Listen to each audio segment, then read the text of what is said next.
ठीक है। सम का मतलब क्या होता है, जुड़ा हुआ, ठीक है ना, आप क्या बोल सकते हैं, जुड़ा हुआ। और विधान का मतलब क्या होता है, विधान का मतलब होता है कानून। क्लियर है ना। तो आप बोल सकते हो कि जुड़े हुए कानून, ठीक है, ऐसे कानून जो कैसे हो, जुड़े हुए, ठीक है। तो आप एक लाइन में इसको बोल सकते हैं, ठीक है, ऐसे कानून जिससे किसी देश का क्या चलाया जाएगा भी, शासन चलाया जाएगा, वह क्या कहलाएगा, संविधान कहलाएगा।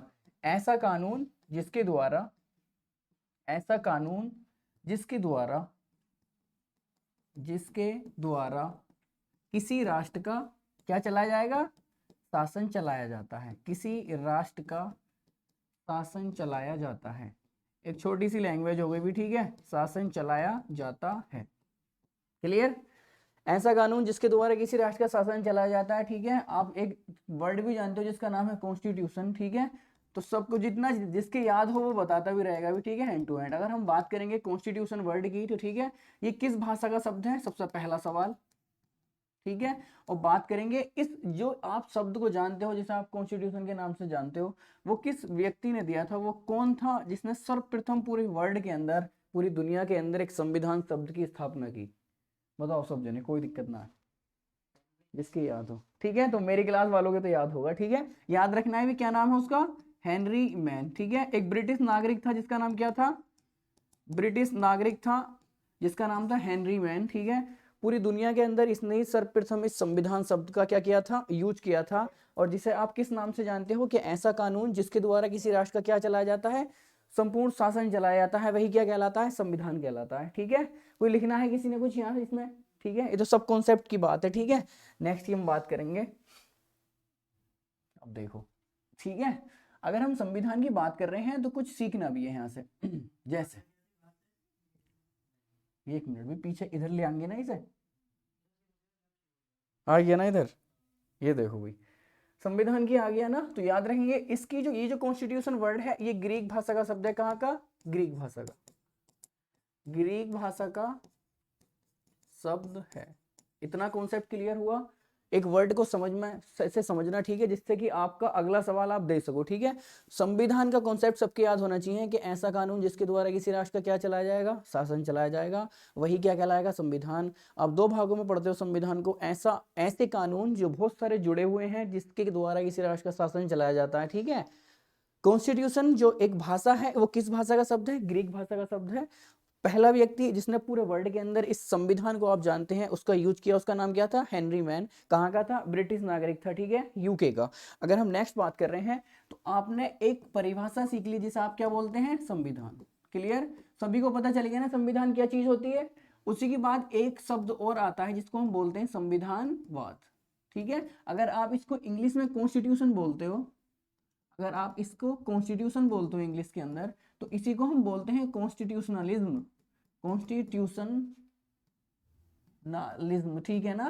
कॉन्स्टिट्यूशनलिज्म इसको बोलेंगे जिसको हम हिंदी में बोलते हैं संविधानवाद।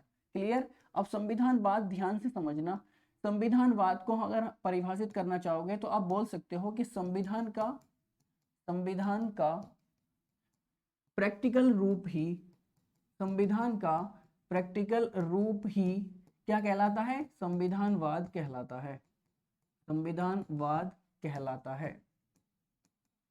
अब देखो संविधानवाद होता क्या है, ठीक है। अब यहां से दो कॉन्सेप्ट आप सीखोगे, एक संविधान क्या होता है, ये तो सबको पता चल गया, एक होता है संविधानवाद।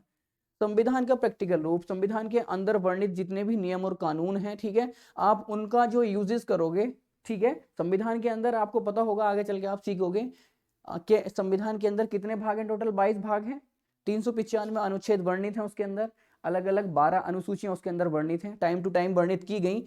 उनका जो यूज किया गया है वो सब के सब जो आर्टिकल मेंशन किए गए हैं, आपको एक नाम भी पता होगा कि आप इसे जानते हो, फंडामेंटल राइट के नाम से, जो भाग 3 के अंदर आप पढ़ते हो, सबको पता है ना कि मौलिक अधिकार है। तो वो मौलिक अधिकार किसके लिए हैं भाई, वो मौलिक अधिकार जो भारत की जनता है उसी के लिए तो वर्णित किए गए हैं कि उनका क्या हो सके, बेहतर विकास हो सके। जो फंडामेंटल ड्यूटीज हैं या डीपीएसपी हैं, वो सब किसके लिए बनाए गए हैं, कि जिससे उस देश की जनता का क्या हो सकता हो, विकास पॉसिबल हो पाए। आप अगर दूसरे शब्दों में कहें तो देखो, आपको पता होगा कि संविधान का हमेशा क्या हुआ है, निर्माण। अरे संविधान का निर्माण ही हुआ है ना, ठीक है। आपको पता चला कि एक व्यक्ति जिसका नाम हेनरी मैन था, उसने सर्वप्रथम संविधान शब्द की क्या की थी, शुरुआत की थी। लेकिन हमारे भारत के संविधान का भी तो निर्माण ही हुआ है ना। आपको पता चलेगा कि जब आप संविधान का बैकग्राउंड पढ़ते हुए दिखाई देंगे, ठीक है, कि एक व्यक्ति था जिसका नाम क्या था, बाल गंगाधर तिलक, ठीक है। सबसे पहला व्यक्ति 1895 में आपको नाम पढ़ना होगा, बाल गंगाधर तिलक, ठीक है। उसी ने सर्वप्रथम एक सोच रखी थी कि हाँ एक भारत के लिए क्या होना चाहिए, संविधान होना चाहिए। लेकिन वो हमारा टॉपिक थोड़ा सा अलग होगा, ठीक है। तो हमने सीखा कि जो संविधानवाद है वो क्या है, संविधान का ही प्रैक्टिकल रूप। आप खुद सोचो कि जो भी अगर कोई भी कानून है तो वो किसके लिए दिया गया होगा, कि जनता का विकास हो पाए उससे, ठीक है। तो संविधान के अंदर प्रैक्टिकल रूप तो तभी होगा ना जब उसके अंदर वर्णित जितने भी कानून हैं आप उनको फॉलो करोगे, ठीक।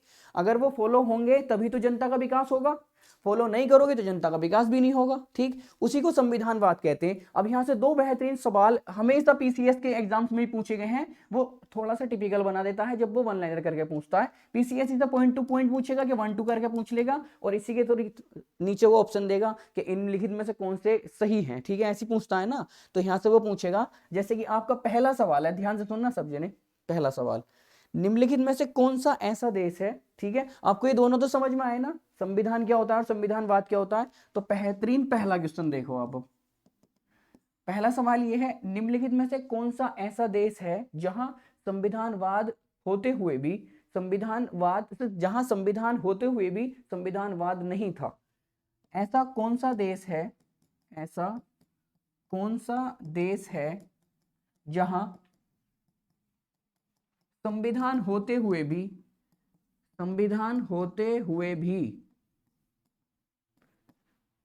संविधानवाद नहीं था। अब आपको कॉन्सेप्ट पता है क्लियर, संविधानवाद नहीं था, ठीक है। अगर मैं आपसे ऑप्शन दूं इसमें ए बी सी और डी, तो आपको ऑप्शन के तौर पे देखो, नंबर फर्स्ट लिख दिया इटली, ठीक है, इटली हो गया। उसी के बाद मेंशन कर लो यूरोप, लिख लो, यूरोप को छोड़ दो, चलो देश ही लिख लो। इटली हो गया, इटली के बाद कनाडा मेंशन कर लो, ठीक है, इटली हो गया, कनाडा हो गया, इधर यूएसए मेंशन कर लो, ठीक है। और एक आपको पता होगा जर्मनी लिख लो, चलो एक और। अब ध्यान से सवालों को पढ़ो और देखो वो सवाल क्या कहता है।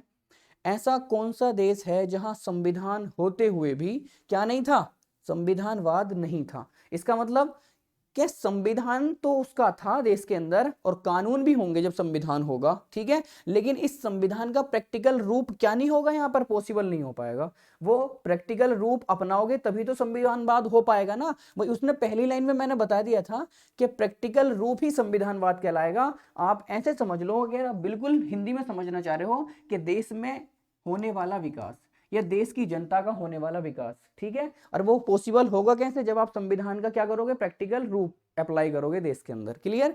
तो देखो सवाल बना, ऐसा कौन सा देश है जहां संविधान होते हुए भी संविधानवाद नहीं था, ठीक है। तो ये जो सवाल है ना, एग्जैक्ट यूपीपीसीएस 2018 के एग्जाम में आया है, ठीक है। और बहुत बेहतरीन सवाल पूछा है। देखो वन लाइनर है ना, वन लाइनर ही तो है ना। देखो कैसे आप इसका टैकल कर पाओगे। देखो कि दोनों कॉन्सेप्ट आपको पता है कि संविधान क्या होता है और संविधानवाद भी क्या होता है, ठीक है। अब देखना आंसर। आपने एक नाम सुना इटली देश का, ठीक है, इटली का नाम सुना है ना सबने। अगर हम बात करेंगे तो इटली के अंदर आपको एक शासक मिलेगा जिसका नाम क्या होगा, मुसोलिनी। क्या नाम होगा, मुसोलिनी। सबने नाम सुना होगा ना इसका, जो नए हैं उनको ध्यान नहीं होगा। दूसरी तरफ अगर हम बात करेंगे, एक नाम है जर्मनी, ठीक है। आपको एक चांसलर का नाम पता होगा, ठीक है। एक कौन था यहाँ पर, याद रखेंगे, तानाशाह था जिसका नाम क्या था, एडोल्फ हिटलर। क्या नाम था, नाम सुना है ना सबने एडोल्फ हिटलर का। 1833 वाले टाइम पीरियड पर कौन था, एडोल्फ हिटलर। हिटलर, चलो भाई इसे कर लियो, ठीक है, थोड़ा सा एडोल्फ हिटलर, क्लियर है ना। अब देखो तो सवाल में पूछा है कि ऐसे कौन से देश थे जहां संविधान होते हुए भी संविधानवाद नहीं था। आप देखो कि इटली का अपना पर्सनल कॉन्स्टिट्यूशन था, लेकिन उसके बावजूद भी मुसोलिनी एक शासक था, तो वो अपने अकॉर्डिंग क्या करा रहा था, देश का शासन चला रहा था, ठीक है। जब अपने अकॉर्डिंग कोई देश का शासन चलाएगा, संविधान को उसने उठाकर ताक में रख दिया, ठीक है, कि जो भी संविधान के अंदर नियम और कानून वर्णित है उसको हम फॉलो नहीं करेंगे, जो हम कहेंगे वो फॉलोएशन होगा। जब वो कानून नहीं कराए जाएंगे तो देश के अंदर विकास भी नहीं हो पाएगा। वो देश की जनता की अगर मारकाट हो रही है तो क्या देश का विकास होगा, नहीं होगा ना। इसी प्रकार से ऐसे ही आपको पता होगा कि जर्मनी का जो चांसलर, ठीक है, तानाशाह था, जिसको आप एडोल्फ हिटलर के नाम से जानते हो, इसने भी बेनतहा क्या की थी, मारकाट की थी 1833 के टाइम पीरियड पर। तो देखो जर्मनी हुआ, इटली हुआ, ये दोनों इस क्वेश्चंस के आंसर होंगे। चाहे आप ऑप्शन के अंदर इटली मेंशन, तो उसने ये मेंशन करे थे और नीचे ऑप्शन दिए थे कि पहला और दूसरा निम्नलिखित में से कोई सा नहीं, ए और डी करके जो मेंशन किए थे, ठीक है। तो उसने ऐसे ऑप्शन दिए थे चारों एग्जेक्टिव, ठीक है। तो इटली हुआ और क्या हुआ, जर्मनी हुआ। आप सीधा सीधा कह सकते हैं कि ऐसे कंट्रीज जहां पर तानाशाही चली थी, ठीक है, जिन्होंने अपना तानाशाहपन दिखाया, वहां क्या था, याद रखेंगे, वहां संविधान तो था लेकिन संविधानवाद नहीं हो पाया, ठीक है।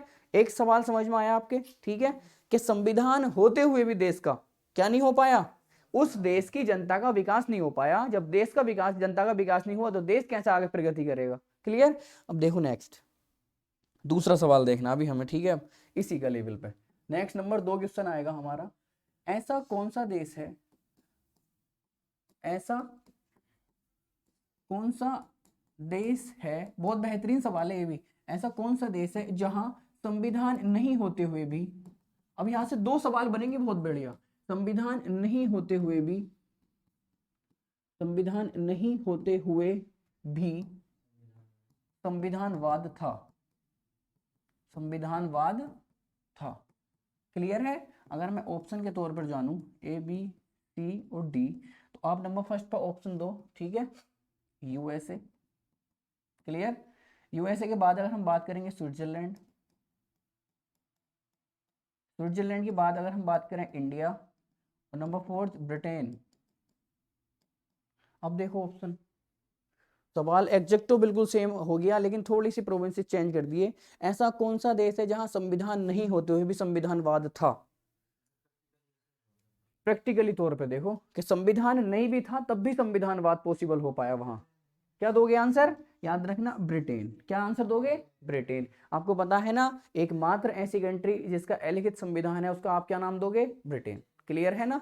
याद रखना है ब्रिटेन के अंदर कोई भी संविधान लिखित वर्णित नहीं है, ठीक है। जब संविधान वर्णित नहीं है तो उसने वही तो लाइन बोली है, संविधान नहीं होते हुए भी क्या हुआ, संविधानवाद हो पाया, ठीक है। मतलब उस देश की जनता का क्या हुआ, विकास हुआ। याद रखना है क्या हुआ, विकास हुआ, संविधान नहीं होते हुए भी। तो ऐसी कंट्रीज जिनमें अपना क्या नहीं, कॉन्स्टिट्यूशन नहीं है, उसके बावजूद भी क्या हुआ, संविधानवाद हुआ, देश की जनता का लगातार विकास हुआ। आपको पता है वर्तमान की भी अगर हम बात करें, सभी को पता होना चाहिए कि ये जो कंट्री है, ठीक है, आप जिसको यूनाइटेड किंगडम के नाम से जानते हैं, सबको पता होना चाहिए, ठीक है। देखो फैक्ट देखो कितने बेहतरीन है। अगर हम बात करेंगे यूके की, तो आप जिसको किस नाम से जानते हो, क्या फुल फॉर्म है भी यूके की, यूनाइटेड किंगडम, ठीक है, सबको पता है ना क्या फुल फॉर्म है, यूनाइटेड किंगडम। कोई बताएगा यूनाइटेड किंगडम के अंदर कितने देश आते हैं, ये भी बहुत बेहतरीन सवाल है। कितने हैं, याद रखेंगे 4 देश आते हैं। कितने, 4। कौन कौन से हैं भाई, हम्म, ब्रिटेन, ग्रेट ब्रिटेन और इंग्लैंड अलग अलग है दोनों। याद रखना है नंबर फर्स्ट आप मेंशन करना इंग्लैंड, उसके बाद वेल्स, उसके बाद आयरलैंड, और एक और देश कौन सा रहा भाई, नंबर फर्स्ट इंग्लैंड हुआ, वेल्स हुआ, आयरलैंड हुआ, और याद रखना चौथा स्कॉटलैंड। कौन सा, तो ये 4 देश किसके समूह के अंतर्गत आते हैं, याद रखेंगे ग्रेट यूनाइटेड किंगडम, आप जिसको नाम से जानते हो। अब इसकी कहानी अगर सुननी है तो उससे भी सुनो, ये मेंशन थोड़ी करना है ना किसी को वाले क्वेश्चन। अब देखो कहानी सुनो इसकी, कैसे ये 4 देश एक साथ ऐड हुए। अच्छा कोई दिक्कत नहीं है, बस सर जी देखो, इसी यूनाइटेड किंगडम की अगर हम बात करेंगे तो आप संविधान में थोड़ा सा पीछे जाएंगे, आपको एक नाम पता होगा 1772, ठीक है, 1772, ठीक है। और इसी टाइम पीरियड से स्टार्ट होंगे आगे चलकर, इस टाइम पीरियड से लेकर लगातार क्या होते रहेंगे, देश के अंदर यूनाइटेड किंगडम के लिए समझौते होते रहते हैं। और आपको एक डेट मिलेगी एग्जैक्ट 1781, ठीक है। तो इस वाले पोर्शन को हम भूल जाते हैं बिल्कुल से। याद रखना है 1781 के अंदर एक समझौता होगा, आपने नाम सुने होंगे, समझौता अधिनियम, ठीक है। आप जिसको बोलते हो इंग्लिश में एक्ट ऑफ सेटलमेंट, क्या बोलते हैं, एक्ट ऑफ सेटलमेंट। एक समझौता अधिनियम होता है कब, वर्ष 1781 के अंदर। याद रखना है ये संविधान का वर्ष 1781 का समझौता अधिनियम है, और एक याद रखना है हमें इतिहास का 1781 का समझौता अधिनियम, दोनों अलग अलग है, ठीक है। अगर हम बात करेंगे तो यही वो 1781 का समझौता अधिनियम था जब आयरिश पहली बार किसके साथ मिल गए थे, अंग्रेजों के साथ। कब, अंग्रेजों के साथ, ठीक है। और जब ये अंग्रेजों के साथ मिले तभी आयरलैंड किसके साथ शामिल हो गया था, यूनाइटेड किंगडम के साथ में। तब ये 4 देशों का समूह बना था जिसे आप किसके नाम से जानते हैं, यूनाइटेड किंगडम के नाम से जानते हैं। तो number first England, Wales, Ireland और स्कॉटलैंड किसके उपनिवेश हैं, याद रखना है यूनाइटेड किंगडम का ही उपनिवेश है, ठीक है। अब देखो नेक्स्ट, आपने पता होगा जिसे आप संविधान के नाम से जानते हो, ठीक है, ठीक है भाई, जिसे आप संविधान के नाम से जानते हो। अगर हम उसके ही प्रकारों की बात करेंगे तो संविधान पूरे विश्व के अंदर कितने प्रकार के होते हैं? 2 प्रकार के। कितने प्रकार के होते हैं संविधान? केवल 2 ही प्रकार के पूरे वर्ल्ड के अंदर कॉन्स्टिट्यूशन को फॉलो किया जाता है। ठीक है, एक कौन से होते हैं? वो अलग चीज है, वो एक कॉन्सेप्चुअल थिंग है कि आप बोल दोगे कि एक लिखित है और एक अलिखित है। ठीक है, लेकिन देखो देखो देखो देखो कोई दिक्कत नहीं है, अलिखित भी है तो ठीक है। अब देखना, एक होता है संघीय संविधान, संघीय संविधान, और एक याद रखेंगे हमारा एकात्मक संविधान। कौन सा? एकात्मक संविधान। अब ये बेसिक टू हाई है तो बेसिक से ही समझना है। ठीक है, संघीय संविधान और दूसरी तरफ हो गया एकात्मक संविधान, आप जिसको बोलते हो यूनिटरी कॉन्स्टिट्यूशन। अगर इंग्लिश वाला भी है कोई तो ठीक है, याद रखना है क्या बोलेंगे? Unitary constitution. और इसको क्या बोलेंगे हम? Federal constitution. क्या बोलेंगे भाई? Federal constitution, federal constitution. Clear? अब देखो नेक्स्ट की अगर हम बात करेंगे संघीय संविधान में, बहुत बेहतरीन कॉन्सेप्ट से समझना है, बहुत ही सिंपल सा। ऐसे देश, ठीक है ध्यान से सुनना, ऐसे देश जहां 2 या 2 से अधिक सत्ताधारी पक्ष, ऐसे देश जहां 2 या 2 से अधिक सत्ताधारी पक्ष एक साथ शासन करते हैं, वहां कैसा संविधान फॉलो किया जाता है? संघीय संविधान। मतलब कि 2 सत्ताधारी पक्ष का मतलब क्या हुआ? क्या एक तो राज्य स्तर और दूसरा केंद्र स्तर। 2 सत्ताधारी पक्ष तभी तो होंगे ना कि एक सेंट्रल लेवल पे काम कर रहा है और एक स्टेट लेवल पे काम कर रहा है। तो आप बोल सकते हो कि 2 सत्ताधारी पक्ष। क्या? 2 सत्ताधारी पक्ष। क्लियर? ये कभी पेपर की दृष्टि से महत्वपूर्ण तो नहीं है, लेकिन ये कॉन्सेप्ट है। ठीक है, ये कॉन्सेप्ट समझ में आ जाएगा तो पूरा संविधान समझ में आ जाएगा। ये बेस होता है संविधान का। ठीक है, तो याद रखेंगे। अभी हम सवाल पढ़ना, मैं चाहूं तो आर्टिकल नंबर 1 से स्टार्ट करा सकता हूं बिल्कुल अभी। ठीक है, लेकिन आपको समझ में ही नहीं आएगा कभी कि संविधान होता क्या वास्तव में। तो याद रखेंगे, 2 सत्ताधारी पक्ष जब एक साथ शासन करते हैं तो क्या कहलाता है? वो संघीय संविधान शासन कहलाता है। और दूसरी तरफ एकात्मक का मतलब है, यूनिटरी का मतलब है कि ऐसा देश जहां केवल और केवल एक शासन ही चलाया जाता है। जैसे कि आप कह सकते हो अध्यक्षात्मक शासन, जैसे कि चाइना हुआ। ठीक है, मैक्सिमम यूरोपियन कंट्रीज जो हुई है, जैसे कि अपना यूएसए हुआ, यूएसए के अंदर केवल किसकी सरकार चलती है? प्रेसिडेंट रूल्स चलते हैं ना। चाइना हुआ, प्रेसिडेंट रूल्स चलते हैं ना। तो ऐसी कंट्रीज, अगर हम इधर बात करें तो सबसे बेहतरीन एग्जांपल तो आपके लिए इंडिया है ना। ठीक है, आप स्विट्जरलैंड भी मेंशन कर सकते हैं। ठीक है, स्वीडन भी मेंशन कर सकते हैं, ऑस्ट्रेलिया भी मेंशन कर सकते हैं, जहां क्या है, प्रधानमंत्री भी शासन करते हैं। ठीक है, लेकिन दूसरी तरफ अगर हम बात, हाँ क्यों नहीं, बांग्लादेश होगा बिल्कुल। ठीक है, अगर हम बात करेंगे एकात्मक संविधान की, तो एकात्मक संविधान ऐसे देश जहां केवल शासन किसके अधीन रहकर कार्य करेगा? केंद्र सरकार के। आप क्या बोल सकते हैं? केवल किसके अधीन शासन रहेगा? केवल और केवल केंद्र सरकार के। और केंद्र सरकार का मतलब यहाँ किसका होना चाहिए? याद रखना है, केवल और केवल प्रेसिडेंट रूल से। क्लियर है ना? तो यहाँ शासन कौन करेगा? केवल प्रेसिडेंट। आप बोल सकते हो कि जैसे कि नॉर्वे कंट्री हुई, ठीक है, स्वीडन हुआ, ठीक है, जो भी मैक्सिमम यूरोपियन कंट्रीज हैं, ठीक है, तो उनके अंदर कैसा कॉन्स्टिट्यूशन फॉलो किया जाएगा? एकात्मक संविधान। क्लियर हुआ ना? अब हमने एक चीज देखी कि पूरे विश्व के अंदर कितने संविधानों के प्रकार हैं? 2। ठीक है, वो राइट्स हैं कि किस प्रकार से उनको लिखा गया है। तो 2 ही प्रकार से संविधान को लिखा गया है, एक लिखित हो सकता है या अलिखित हो सकता है। ठीक है, अगर हम बात कर रहे हैं तो ये समझ में आया ना कि संविधान के प्रकार कितने हैं? एक संघीय और दूसरा एकात्मक संविधान। क्लियर? अब हम देखने हैं कि संविधान के अकॉर्डिंग चलने वाली सरकारें। ठीक है, संविधान के अकॉर्डिंग चलने वाली सरकारें, आपको देखना है कि किस देश के अंदर कैसी सरकार चल रही है, कि आप पता कर सके उस देश का संविधान कैसा होगा। ठीक है ना? अगर मान लो कि आप अभी, मैं तुमसे सबसे कह दूं कि तुम्हारे पास एक टिकट है कि आप जाके भाई नॉर्वे में रहना स्टार्ट कर दो या स्विट्जरलैंड रहना स्टार्ट कर दो, तो डायरेक्ट आप किसी से पूछोगे तभी तो मालूम कर पाओगे कि हाँ भी यहाँ का संविधान ऐसा है। लेकिन अगर आपके कॉन्सेप्ट अच्छे हैं, आपने पढ़ रखा है, तो आप देख लोगे कि भाई हाँ यहाँ शासन कैसा चल रहा है, कि यहाँ इस प्रकार का शासन है, तो यहाँ ऐसा संविधान को फॉलोएशन मिलेगी। ठीक है, वही देखना है हमें। ठीक है, कि संविधान,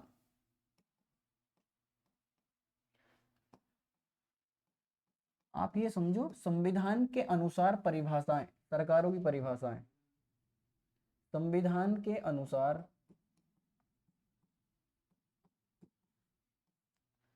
संविधान के अनुसार परिभाषाएं। क्लियर? अब इसी को देखना है हमें, हम इनको देखते हैं बहुत बेहतरीन तरीके से। याद रखेंगे, 3 प्रकार की सरकारों का चलन होता है हर एक देश के अंदर। ठीक है, किस देश के अंदर किस प्रकार की सरकार का चलन होगा वो यहाँ से एग्जैक्ट क्लियर होगा। ठीक है, आपको पता है, सबसे मिड टर्म में आप एक मेंशन करना, जिसको आप कहते हैं संघीय सरकार। आपको अभी बिल्कुल मेंशन कराया गया, संघीय सरकार किस देश के अंदर फॉलो करती है? याद रखेंगे, जहां 2 सत्ताधारी पक्ष एक क्या करेंगे, एक साथ सरकारों का क्या करती हैं, प्रचलन करती हैं, एक साथ सरकारें चलाती हैं, ठीक है। अगर हम बात करेंगे, आप जिसको महासंघ के नाम से भी जानते हैं, एक होती है महासंघीय सरकार, कौन सी, महासंघीय सरकार या अधिसंघीय सरकार, ठीक है। और एक तरफ होती है हमारी परिसंघीय सरकार, कौन सी होती है भाई, परिसंघीय सरकार। अब देखो ये कॉन्सेप्ट बहुत बढ़िया है अभी, ठीक है। देखो अब ध्यान से, एक होती है महासंघीय सरकार, ठीक है, एक होती है संघीय सरकार, और एक होता है प्रकार परिसंघीय सरकार का। अगर हम महासंघीय सरकारों की अगर थोड़ी सी बात करेंगे, तो हर बहुत छोटे से सिंपल कॉन्सेप्ट में समझना है। देखो सरकार तो दो ही शासनों पर चलती है, या तो केंद्र या फिर राज्य। भाई दो ही जगह तो चलती है हर जगह सरकार, ठीक है ना। हमने यही चीजें हर जगह डाल लेनी है, ठीक है। किताबी ज्ञान से कोई फायदा नहीं है, हमें कॉन्सेप्ट कंप्लीट करना है, ठीक है। तो केंद्र और राज्य, तीनों जगह केंद्र और राज्य डाल लिया ना, केंद्र और राज्य, क्लियर। इसी को पढ़ना है हमें। आप यही सरकारें देख लो कैसी सरकारें चल रही हैं। तो देखना ऐसे देश जहां केंद्र राज्य की अपेक्षा कैसे होंगे, कमजोर होंगे। केंद्र कैसे होंगे, कमजोर, और राज्य कैसे होंगे, मजबूत। तो आप बोल सकते हो कि वो कैसे सरकार को फॉलो करता होगा, कि वो महासंघीय सरकार को फॉलोएशन करेगा। जैसे कि एग्जाम्पल के तौर पे, सबसे बेहतरीन एग्जाम्पल के तौर पे आपने एक नाम सुना होगा पहले, यूएसएसआर का, ठीक है। क्या नाम सुना होगा, यूएसएसआर का। आपने सबने एक नाम सुना होगा यूएसए का। यूएसए की फुल फॉर्म सबको याद है ना भाई, United States of America. Exact तो सेम यूएसएसआर की फुल फॉर्म क्या होती है, याद रखनी है, United States of Soviet Russia, United States of Soviet Russia. अब यहां से देखो बहुत फैक्चुअल क्वेश्चन बनते हैं बहुत बार, इधर लिख लें भी यूएसएसआर को, ठीक है, थोड़ा सा समझने के लिए बस। आपको सबको पता चल गया ना कि यूनाइटेड स्टेट्स ऑफ सोवियत रसिया इसको बोला जाता है पूरा नाम। पहले अगर हम बात करेंगे इसे यूएसएसआर की, तो एक याद रखना है 1949 से लेके 1989 तक, ठीक है, 1949 से लेके 1989 तक एक शीतकालीन युद्ध चला था। कौन सा, शीतकालीन युद्ध। इसी का नाम भी क्या था, शीतकालीन युद्ध, जिसे कोल्ड वार के नाम से जाना जाता था। किसके नाम से, कोल्ड वार। तभी तो हुआ ना भी शीतकालीन युद्ध।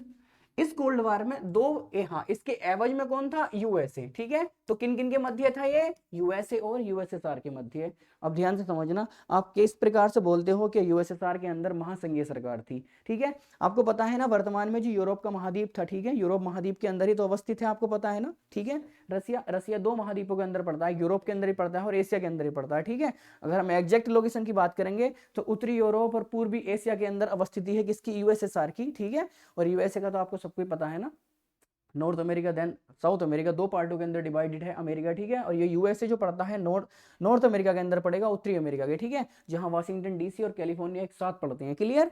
तो देखो यूएसएसआर के साथ क्या हुआ था वास्तव में, जिसे आप वर्तमान में रूस के नाम से जानते हो ना, आज की तारीख में इसको रूस ही बोला जाता है ना, ठीक है। कोई भी इसको यूएसएसआर तो नहीं बोलता ना, क्यों नहीं बोलता। 1949 से लेके 1989 तक लगातार यूएसए ने, आपको पता है कि हर एक, ये दो ही देश ऐसे थे जो पूरी दुनिया के अंदर क्या करना चाहते थे, अपना वर्चस्व कायम करना चाहते थे, ठीक है, कि हम सबसे बड़ी पावर्स बनना चाहते हैं, और आज भी यही है, ठीक है। आपको पता है कि दुनिया के अंदर सबसे मजबूत कोई सा देश है तो वो कौन सा है, यूएसए है, यूएसए है। उस टाइम दोनों देशों के अंदर यही बात के लिए लड़ाई थी कि मैं नंबर फर्स्ट पाना चाहता हूं और मैं नंबर फर्स्ट पाना चाहता हूं। तो यूएसए ने धीरे धीरे क्या काम किया, ठीक है। आप जिसे वर्तमान में यूक्रेन के नाम से जानते हो, रोमानिया के नाम से जानते हो, बेलारूस के नाम से जानते हो, पोलैंड के नाम से जानते हो, हंगरी के नाम से जानते हो, ये मैक्सिमम यूरोपियन कंट्रीज जो किसके साथ सीमा साझा करती थी, पहले सब यूएसएसआर के ही साथ सीमा साझा करती थी। इसलिए ही तो इसको क्या बोला जाता था, यूनाइटेड स्टेट्स ऑफ सोवियत रसिया। जैसे वो राज्यों का समूह था, ऐसे ये भी राज्यों का समूह था। ये जितने भी देश वर्तमान में अलग हो गए हैं, पहले सब किसके उपनिवेश के अंतर्गत आते थे, यूएसएसआर के। आप जिसको वर्तमान में यूक्रेन एक अलग देश के नाम से जानते हो, ठीक है, तो वो किसका उपनिवेश था उसमें, पहले यूएसएसआर का।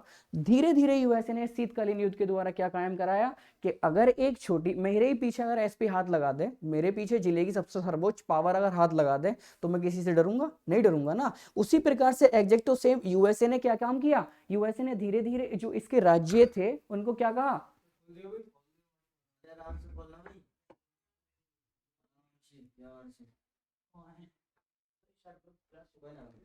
ठीक है भी। तो याद रखिए यूएसए ने क्या किया, धीरे धीरे यूएसए ने धीरे धीरे हर राज्य को पीछे से अपनी सपोर्ट प्रोवाइड कराई और कहा कि आप एक काम करो, एक नए देश के रूप में उभरो, ठीक है। अब एक राज्य को नया देश के रूप में प्रमाण अगर स्थिति प्राप्त हो रही है तो बहुत बेहतर है उसके लिए।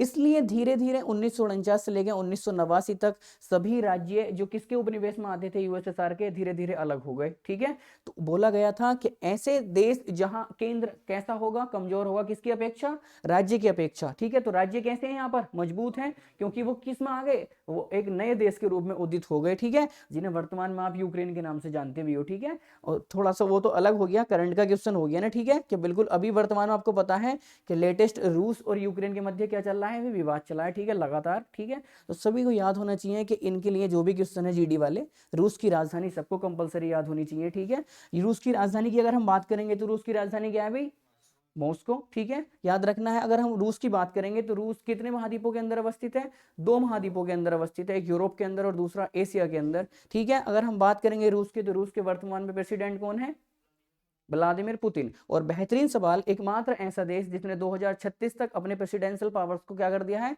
बिल्कुल स्थगित कर दिया है कि 2036 तक कोई भी अन्य व्यक्ति क्या नहीं बनेगा, प्रेसिडेंट अपॉइंट नहीं किया जाएगा जब तक व्लादिमीर पुतिन की मृत्यु घोषित नहीं होगी। ठीक है, उसने ऐसा प्रोविंसेस कर दिए हैं अपने संविधान के अंदर। तो याद रखना है, अगर आप पूछेगा और बेहतरीन सवाल आपको पूछेगा कि भारत और रूस के मध्य कौन सा संयुक्त सैन्य अभ्यास किया जाता है, सबको पता है ना, एक्सरसाइजें कंप्लीट की जाती हैं। तो बेहतरीन सवाल यहां से कि भारत और रूस के मध्य कौन सा अभ्यास किया जाता है, ठीक है, कौन सा, वेरी गुड, याद रखना है। इंद्र अभ्यास किसके साथ किया जाता है, रूस के साथ किया जाता है। एक और बेहतरीन आपको नाम याद होना चाहिए, बोस्टोक अभ्यास किसके साथ किया जाता है, बोस्टोक किसके साथ किया जाता है भाई, रूस के साथ किया जाता है। और याद रखना है जो ब्रह्मोस मिसाइल है वो भी कहां से ली गई है, रसिया से ही ली गई है। उसी के बाद कॉन्सेप्ट याद रखना है, जो किंजल मिसाइल है वो भी कहां की है, रूस की ही है। तो ये सब करंट अफेयर्स के सवाल हैं जो आपने याद रखने हैं। ठीक है, जैसे ब्रह्मोस मिसाइल पूछ लेगा किस देश से ली गई है, आंसर रूस। ठीक है, उसके बाद पूछ लेगा किंजल मिसाइल किस देश की है, याद रखेंगे रूस की। इंद्र और बोस्टोक जो अभ्यास है वो किस देश के साथ किए जाते हैं, रूस के साथ किए जाते हैं। ठीक है, समझ में आया ना कि रूस जिसे आप पहले यूएसएसआर के नाम में जानते थे, कैसे एक रूस का रूप ले लिया उसने। ठीक है, उसके बाद देखो, उसके बाद देखना है अभी हमें संघीय जो सरकारें हैं, आप कैसे पता लगाओगे कि देश के अंदर संघीय सरकारें चल रही हैं। आपको पता चल गया ना, जहां भी राज्य कमजोर होंगे किसकी अपेक्षा, केंद्र। ठीक है ना, केंद्र जिसके, याद रखें, केंद्र जहां कमजोर होंगे किसकी अपेक्षा, राज्य की अपेक्षा, वहां कैसी सरकारों का चलन होगा, याद रखना, महासंघीय सरकारें। हम बात कर रहे हैं संघीय सरकारों की। तो आपका सबसे बेहतरीन एग्जाम्पल तो अभी पीछे दिया था, इंडिया था ना। आप बोल सकते हो दोनों लैंग्वेजेस के अंदर कि केंद्र कैसा होगा, मजबूत, और राज्य कैसे होंगे, कमजोर। आप इसे दोनों लैंग्वेजेस के अंदर डिफाइन कर लो, कुछ भी कह सकते हो कि केंद्र मजबूत होंगे किसकी अपेक्षा, राज्य की अपेक्षा, या राज्य कमजोर होंगे किसकी अपेक्षा, केंद्र की अपेक्षा। दोनों लाइनें बनी ना, केंद्र मजबूत होगा किसकी अपेक्षा में, राज्य की अपेक्षा में, और राज्य कमजोर होगा किसकी अपेक्षा में, केंद्र की अपेक्षा में। सबसे बेहतरीन एग्जाम्पल क्या होगा, इंडिया। क्या होगा, इंडिया। आपको पता है ना यहाँ पर मजबूत कौन है, केंद्र सरकार। याद रखेंगे, जब भी कोई नियम कानून पारित होगा केंद्र सरकार द्वारा, वो सभी राज्यों को इंप्लीमेंट करना क्या होता है, अनिवार्य होता है। ठीक है, फाइनल पावर्स किसके पास होती है, केवल केंद्र के। क्लियर।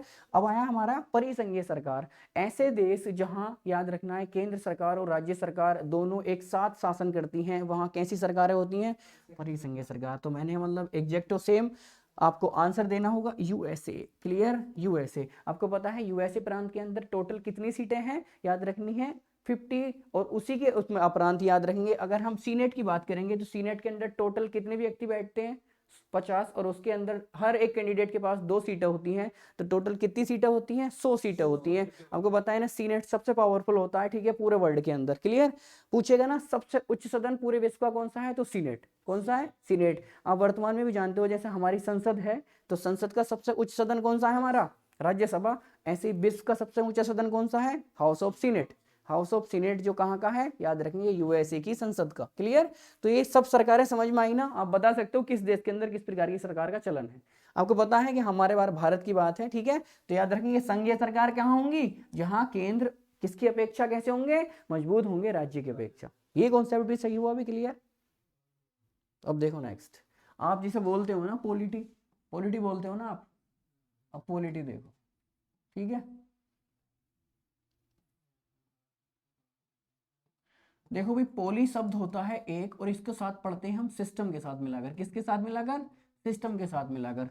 पोली का मतलब होता है जुड़े हुए। क्या मतलब होता है भाई, जुड़े हुए। जुड़े हुए, और सिस्टम का मतलब होता है व्यवस्था या फिर इसको ही हम बोल सकते हैं प्रणाली। सही है ना, क्लियर। तो देखना पॉलिटी दो शब्दों से मिलकर बना है, एक पॉली प्लस सिस्टम।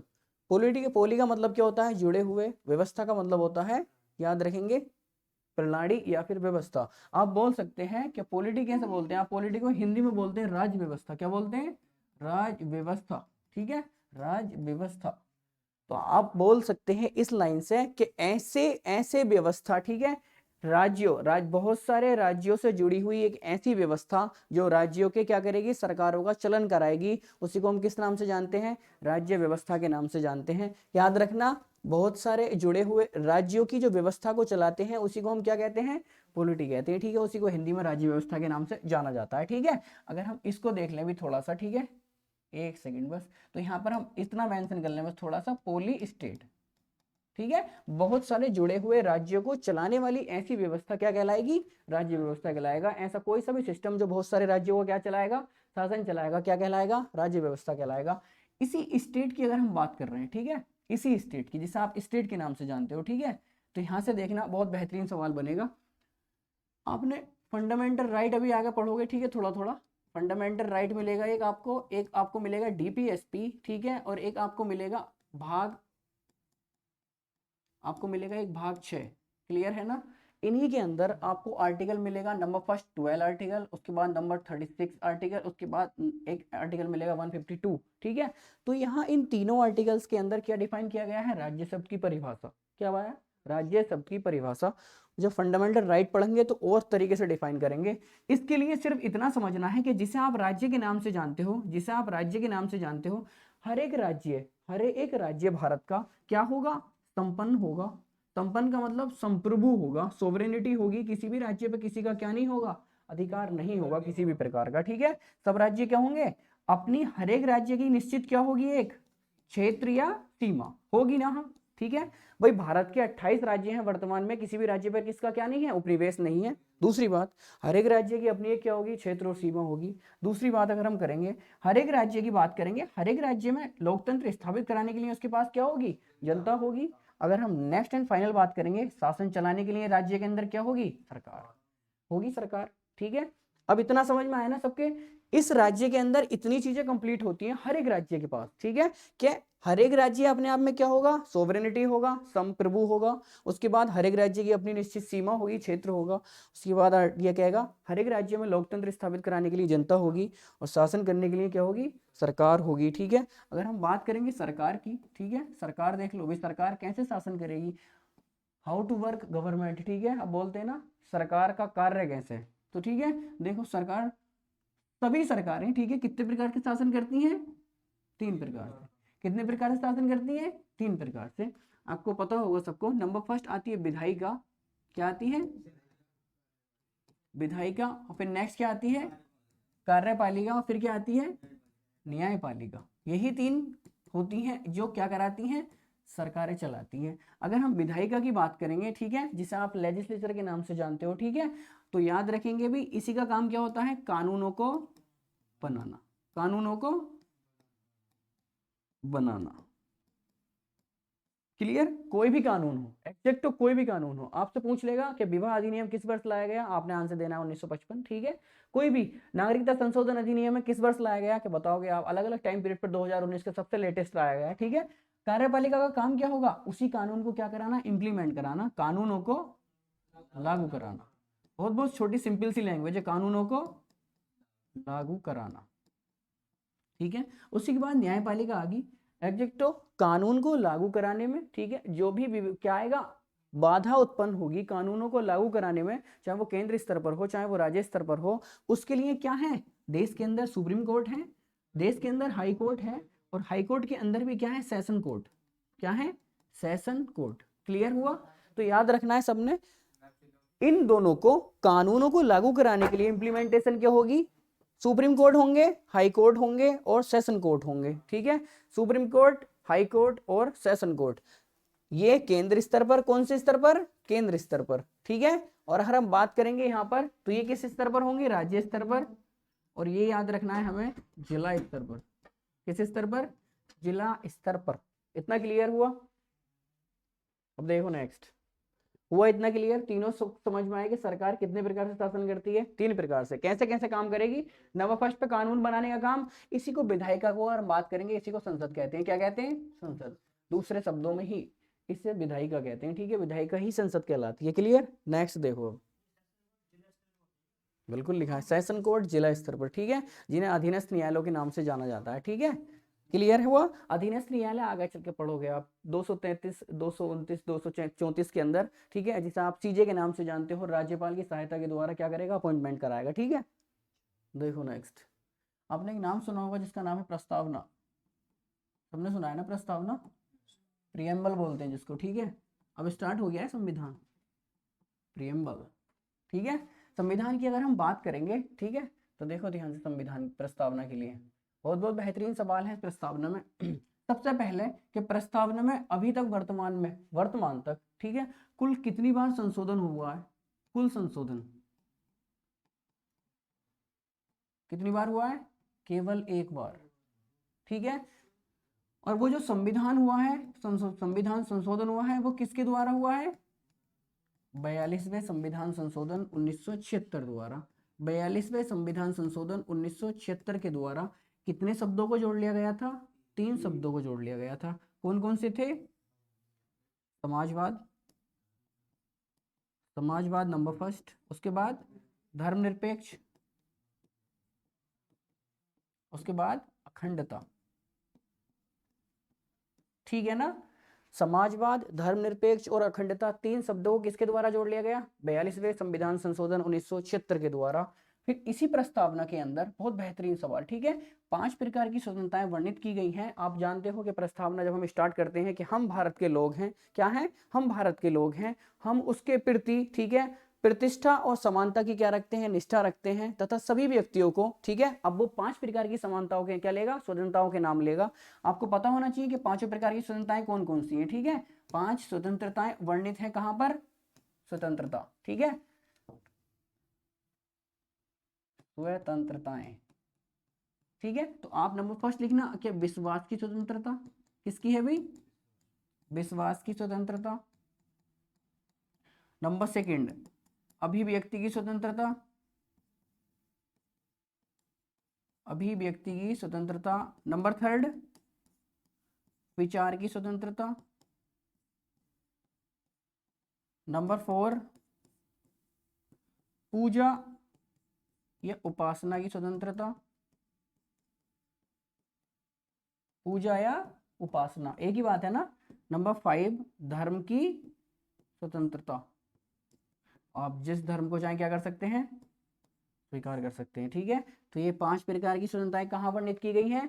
भारत की प्रस्तावना के अंदर। कहाँ की गई है? भारत की प्रस्तावना के अंदर। क्लियर? याद रखना है, विश्वास की स्वतंत्रता, ठीक है, आप जिस पर चाहे क्या कर सकते हैं? ट्रस्ट कर सकते हैं। नेक्स्ट, अभिव्यक्ति, आप किसी भी सभा के अंदर खड़े हैं, ठीक है, अभिव्यक्ति और विचार दोनों एडजेक्टिव सेम होते हैं, बस इतना याद रखना है। विचार जब आप प्रस्तुत करोगे जब किसी चीज पर लिखे हुए होंगे, ठीक है, और अभिव्यक्ति किसे कहते हैं? याद रखना, अपने अंदर के भाव जब आप प्रस्तुत करते हैं, आपको डायरेक्ट माइक दे दिया जाएगा, जब भी आप बोलेंगे तो कौन से भाव प्रस्तुत करेंगे आप? अभिव्यक्ति। विचार कौन से होते हैं? जब आपको कोई फर्मा मिल जाए, ठीक है, जैसे पीएम आपको मिलेगा कोई भी फर्मा बना हुआ, तब वो होते हैं विचार, ठीक है, वो पढ़ के जो दिए जाएंगे वो विचार ही होते हैं सब, ठीक है? उसके बाद देखना इसी में दिखते हैं, ठीक है? तो देखो हमने सीखा प्रस्तावना के अंदर केवल एक बार संशोधन हुआ है, वो भी कौन सा? 42वां, उसके द्वारा 3 शब्दों को जोड़ लिया गया। उसके बाद 5 प्रकार की स्वतंत्रताएं वर्णित की गई हैं, कहाँ? प्रस्तावना के अंदर। याद रखेंगे नेक्स्ट की अगर हम बात करेंगे तो 3 प्रकार के न्यायों का वर्णन किया गया है, कहां पर? प्रस्तावना के अंदर। कितने न्यायों को? 3 प्रकार के न्याय को। कौन कौन से न्याय है भाई? सामाजिक, सामाजिक आर्थिक और सामाजिक आर्थिक और राजनीतिक, सामाजिक आर्थिक और राजनीतिक 3 प्रकार के न्यायों का क्या किया गया है? वर्णन किया गया है, ठीक है? बहुत बेहतरीन सवाल पूछेगा, वो सवाल पूछता है हर बार पेपर के अंदर, जो भी जीडी वाले हैं, ठीक है, कि न्याय के आदर्श किस देश से लिए गए हैं? न्याय के आदर्श, न्याय के आदर्श किस देश से लिए गए हैं? और इधर से भी सवाल पूछेगा, ये जो प्रस्तावना का आधार है किस देश से लिया गया है? प्रस्तावना की जो भाषा है वो किस देश से ली गई है? ठीक है, तो याद रखेंगे प्रस्तावना की जो भाषा है वो किस देश से ली गई है? ऑस्ट्रेलिया से। और प्रस्तावना जो है वो किस देश से आधारित है? किस देश रखेंगे अभी? अमेरिका, ठीक है? तो भाषा कहाँ से ली गई है इसकी? ऑस्ट्रेलिया। और आधारित कहाँ पर है? अमेरिका। दोनों सवाल याद रखने हैं, ठीक है? क्लियर है कि किस देश पर आधारित है हमारी प्रस्तावना? याद रखना अमेरिका पर। और हमारे जो प्रस्तावना है उसकी भाषा क्या है? ऑस्ट्रेलिया देश की आधारित है, ठीक है, ऑस्ट्रेलिया की। और बात करेंगे जो न्याय के आदर्श हैं, जो प्रस्तावना के अंदर 3 प्रकारों के न्याय का वर्णन किया गया है, सामाजिक, आर्थिक और राजनीतिक। ये न्याय के आदर्श किस देश से लिए गए हैं? याद रखना है सबने, रसिया से। कहां से लिए गए हैं? रसिया से लिए गए हैं, ठीक है। और इसी के बाद हमेशा याद रखना है कितनी प्रकार की समानताओं का वर्णन किया गया है इस प्रस्तावना के अंदर? 2 समानताओं का वर्णन किया गया है। आपको पता होना चाहिए, एक प्रतिष्ठा की समानता और दूसरी अवसर की समानता। कौन सी? प्रतिष्ठा और अवसर की समानता, ठीक है। तो ये प्रस्तावना है महत्वपूर्ण। अगर हम बात करेंगे प्रस्तावना के उद्देश्य की, ठीक है, प्रस्तावना के कुछ उद्देश्य होते हैं कि प्रस्तावना जो है वो किसके लिए बनी हुई है? भारत के लोगों के लिए। किसके लिए बनी हुई है? भारत की जनता के लिए, ठीक है। इसका उद्देश्य क्या है? तो सबने याद रखना है कि सभी राज्यों को संप्रभु, ठीक है, संप्रभु, गणतंत्रात्मक, लोकतंत्रात्मक, धर्मनिरपेक्ष और अखंड भारत बनाने का निर्माण कराना है। किसका काम? याद रखेंगे इसी प्रस्तावना का काम है। आपसे कोई पूछेगा कि भारत की प्रस्तावना को कब लागू किया गया, तो क्या आंसर दोगे? जल्दी बताओ भाई। तो इस करंट आ रहा है यार।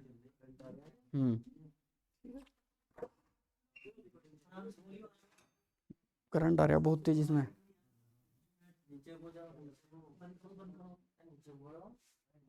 बहुत जबरदस्त।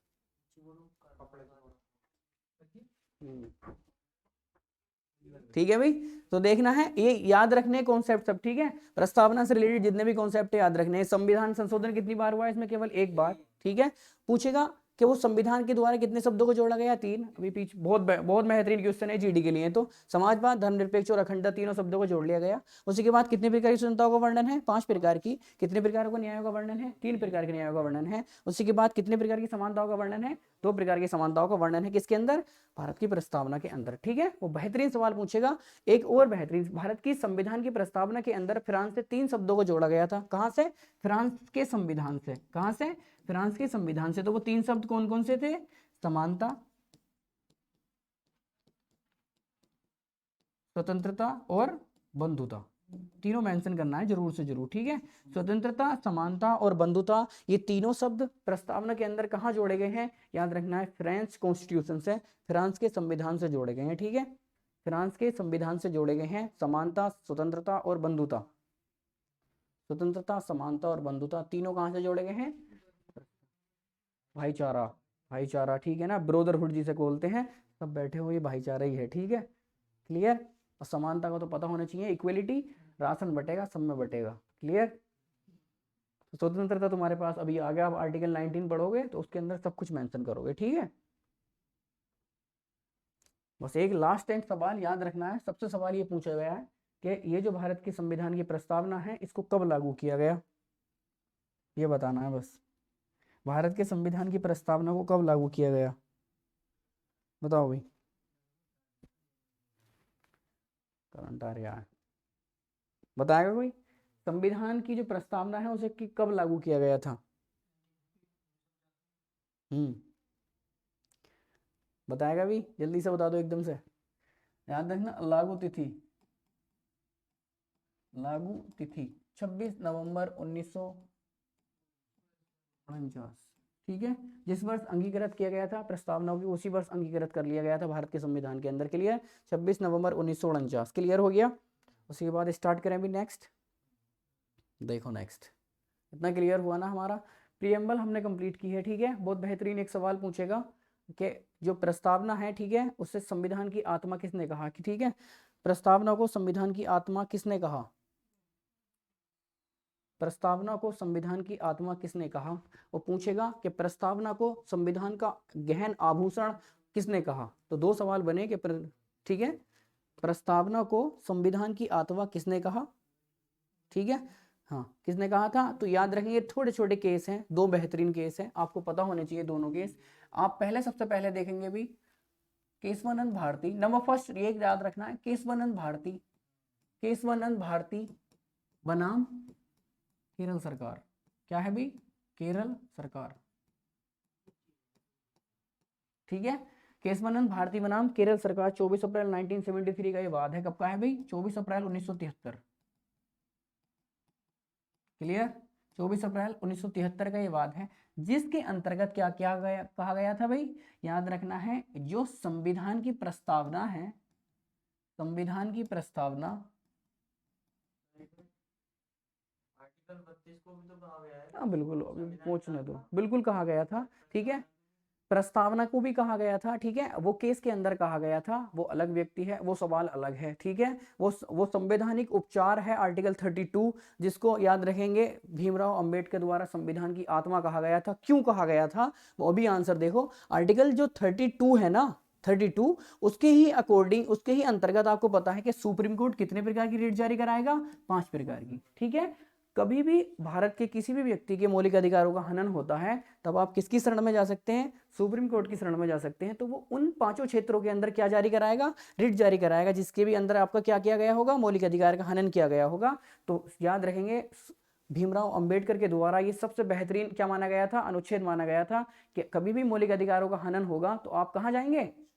Supreme court. इसलिए क्या माना गया था आर्टिकल 32 को? संविधान की आत्मा माना गया था। इसलिए भीमराव अंबेडकर ने उस आर्टिकल को क्या माना था? संविधान की आत्मा। अब देखना है कि केशवानंद भारती बनाम केरल सरकार के बाद के अंतर्गत सुप्रीम कोर्ट ने क्या कहा कि संविधान की जो प्रस्तावना है, संविधान की प्रस्तावना, ठीक है, अभिन्न अंग है। ये इस लाइन को इस तरीके से लिखना है भाई, प्रस्तावना संविधान का अभिन्न अंग है। प्रस्तावना संविधान का, प्रस्तावना संविधान का अभिन्न अंग है। प्रस्तावना संविधान का अभिन्न अंग है। ये किस वाद के अंतर कहा गया? अभी इन्हें केस बोलते हैं ना, केस को हिंदी में क्या बोलते हैं? वाद, ठीक है। तो पूछेगा किस महत्वपूर्ण वाद के अंतर्गत प्रस्तावना को संविधान का अंग कहा गया? केशवानंद भारती बनाम केरल सरकार। क्या? केशवानंद भारती बनाम केरल सरकार। तो इन्हें याद रखना है, इसका जो रेशियो था सबसे बेहतरीन याद रखना है, ठीक है। कितने रेशियो के अंदर जजेस बैठे थे अब तक के अंदर? याद रखना है, ये संविधान संशोधन के मामले के लिए एक केस लाया गया था पहली बार संशोधन के द्वारा, और वही पॉसिबिलिटी अनुच्छेद 368 के द्वारा लाई गई। किसके द्वारा? अनुच्छेद 368। किसके? याद रखना, केशवानंद भारती द्वारा। कि संविधान में कभी भी आपको क्या करना है? संशोधन करना है, तो वो केवल किस अनुच्छेद के द्वारा पॉसिबल हो पाएगा? आर्टिकल 368 के द्वारा। इन्होंने क्या करा था? याद रखना है, प्रस्तावना के अंदर प्रोविंसेस कराना चाहे थे, ठीक है। तो याद रखेंगे 368 के तहत ही संविधान के अंदर जो प्रोविंसेस आज तक होते हैं, वो किसकी देन थी? केशवानंद भारती बनाम केरल सरकार। याद रखना है कि आज भी जिन्हें आप जानते हो कि अभी हाँ इस प्रकार के ऐड कर दिए कि हाँ बोल देते हैं कि उसे 10% आरक्षण दे दिया, तो वो सब क्या है? संविधान के अंदर ही तो याद रखना है संशोधन है, वो आर्टिकल 368 से ही पॉसिबल है। और ये बात किसके द्वारा लाई गई थी? केशवानंद भारती बनाम केरल सरकार द्वारा। 24 अप्रैल 1973 का ये बात था। यहां से बहुत बेहतरीन जीडी ने पिछली बार सवाल पूछे हैं कि इस बात के अंतर्गत देश के अंदर अधिकतम किसी भी संविधान संशोधन से मामले में आपको पता होना चाहिए, कभी भी कोई भी कॉन्स्टिट्यूशनल अमेंडमेंट बिल अगर आता है, इसे बोलते हैं कॉन्स्टिट्यूशनल अमेंडमेंट बिल, संविधान संशोधन विधेयक, जब भी कभी भी संसद के किसी भी सदन में लाया जाएगा, तो आपको पता होना चाहिए, ठीक है, कॉन्स्टिट्यूशनल अमेंडमेंट बिल जब भी किसी लाया जाएगा सदन के अंदर, तो केवल और केवल, ठीक है, 368 के तहत ही लाया जाएगा। किसके तहत लाया जाएगा? केवल और केवल 368 के तहत ही लाया जाएगा। क्लियर? ये याद रखना है हमेशा। और देखना है ध्यान से, इसी कॉन्स्टिट्यूशनल अमेंडमेंट बिल में न्यूनतम जो जजेस की बेंच है, ये एग्जैक्ट सवाल पूछा गया था कि किसी भी संविधान संशोधन विधेयक को जब संसद में पेश किया जाएगा, ठीक है, तो न्यूनतम कितने जजेस की बेंच बैठेगी उस केस पर निर्णय देने के लिए, ठीक है। न्यूनतम कितने जजेस की बेंच होनी चाहिए कि कोई भी संविधान संशोधन अगर करना है? याद रखना है 5। कितने जजेस होने चाहिए? 5 कम से कम जजेस की बेंच बैठेगी। कब? जब कोई भी संविधान संशोधन से संबंधित क्या होगा? विधेयक पास कराना होगा। क्लियर? और याद रखेंगे, पूरे इतिहास के अंदर, संविधान के इतिहास के अंदर अभी तक की अधिकतम बेंच बैठी है, कितने जजेस बैठे हैं? 13। और ये रेशियो हर बार पूछा गया है कि 7:6। क्लियर? ये हमेशा 7 आगे रखना है और 6 पीछे रखना है, ठीक है। 7:6 का रेशियो था। क्यों रखा गया था 7:6 का रेशियो? कि इन केस अगर ये क्या वाद टाई भी हो जाता है, तो याद रखना है जो एक एक्स्ट्रा जज होगा वो क्या करेगा? इसका निर्णय देगा, ठीक है। याद रखेंगे SM सीकरी इस टाइम पर क्या थे? CJ थे। कौन थे भाई? SM सीकरी। क्लियर है भाई? पूछेगा ना कि केशवानंद भारती में जो जजमेंट दिया था वो किसने दिया था? SM सीकरी साहब ने, क्लियर है ना। सीजे थे कौन, केरल सरकार, केरल गवर्नमेंट हाई कोर्ट के SM सीकरी, क्लियर। तो आपको पता चला ना प्रस्तावना संविधान का अभिन्न अंग है, किस भाग के अंतर्गत कहा गया, केस बनन भारती बनाम केरल सरकार। एक केस हो गया। नेक्स्ट देखो, नेक्स्ट देखना है अभी गोलकनाथ बनाम भारत संघ, गोलकनाथ बनाम भारत संघ, ठीक है। गोलकनाथ बनाम भारत संघ एक वाद हुआ, ये भी महत्वपूर्ण वाद है, किसी के याद है भी गोलकनाथ बनाम भारत संघ कौन सा वाद है, गोलकनाथ बनाम भारत संघ।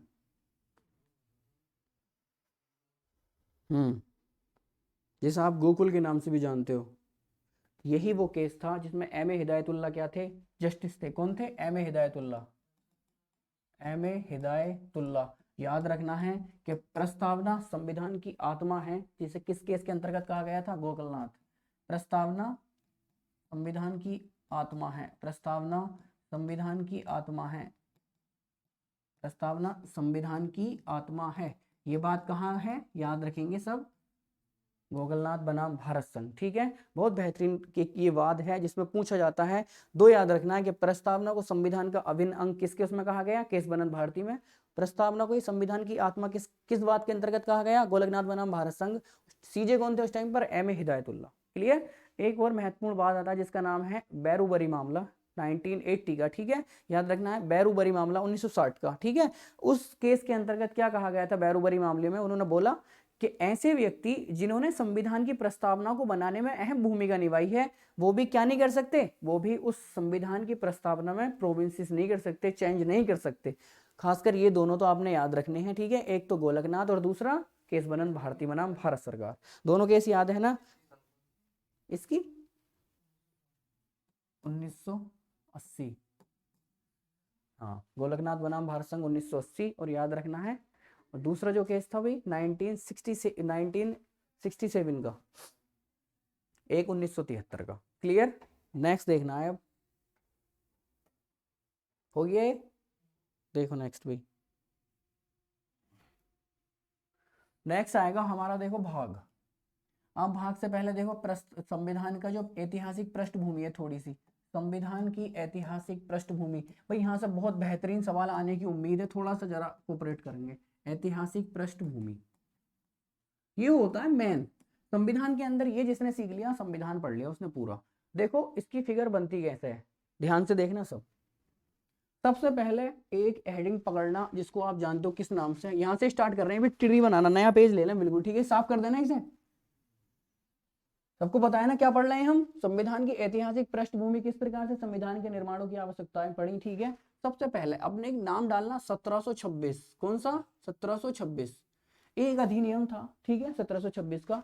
उसी के बाद हेडिंग डालना 1757, उसी के बाद हेडिंग डालना है 1764, उसी के बाद हेडिंग डालना है 1765, उसी के बाद हेडिंग डालना है 1770, उसी के बाद हेडिंग डालना है 1773, उसी के बाद हेडिंग डालना है 1781, उसी के बाद हेडिंग डालना है 1784, ठीक है। उसी के बाद हेडिंग डालना है 1793, उसी के बाद हेडिंग डालना है 1813, उसी के बाद हेडिंग डालना है 1833, उसी के बाद हेडिंग डालना है 1800, देखो 1 2 3 और एक 1853, उसी के बाद हेडिंग डालना है 1858, ठीक है। और 1858 के बाद डालना है 1861, ठीक है। 1861 के ही बाद डालना है क्या, ये तो आ जाएगा नेक्स्ट। अब याद रखेंगे सबसे बेहतरीन कॉन्सेप्ट आएगा 1947 का, ठीक है। उससे पहले कुछ देखो, 1861 से पहले 1909 का आएगा बेहतरीन सबसे, उसके बाद 1919 का अधिनियम, उसके बाद याद रखेंगे हम 1947 का अधिनियम, और उसके बाद फाइनल आ जाएगा 1947 और 1948 के अंदर हमारा देश। एक रह गया, हाँ वो भी लिख लो, 1935 और 1947, क्लियर है ना। ये होती है हमारी एक ट्री जिसको आप पढ़ोगे संविधान की ऐतिहासिक पृष्ठभूमि के अंदर, ये जिसके याद हो गया है।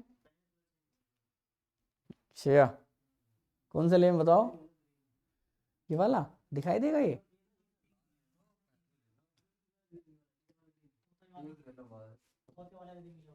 देखो अब देखना है 1726 का one of the most session, ठीक है, इसी को हम बोलते हैं, ठीक है, 1726 का पहला अधिनियम। क्या बोलेंगे भाई? 1726 का पहला अधिनियम, इसी को चार्टर अधिनियम भी कहा गया है कहीं कहीं पर, ठीक है। क्या बोलेंगे? 1726 का चार्टर अधिनियम या 1726 का अधिनियम। अब ध्यान से देखो भाई, सबने एक सीरीज अगर ये बना ली है तो कोई बात नहीं है, वरना कुछ लिखना स्टार्ट करें। बनाई है सीरीज सबने? तो पहले इनके नाम मेंशन कर लें, उसके बाद एक एक करके सेपरेटली पढ़ लेंगे, ठीक है। अगर ये रह भी जाएंगे तो क्लास में कभी भी पढ़ लेना अपने आप ध्यान से, ठीक है।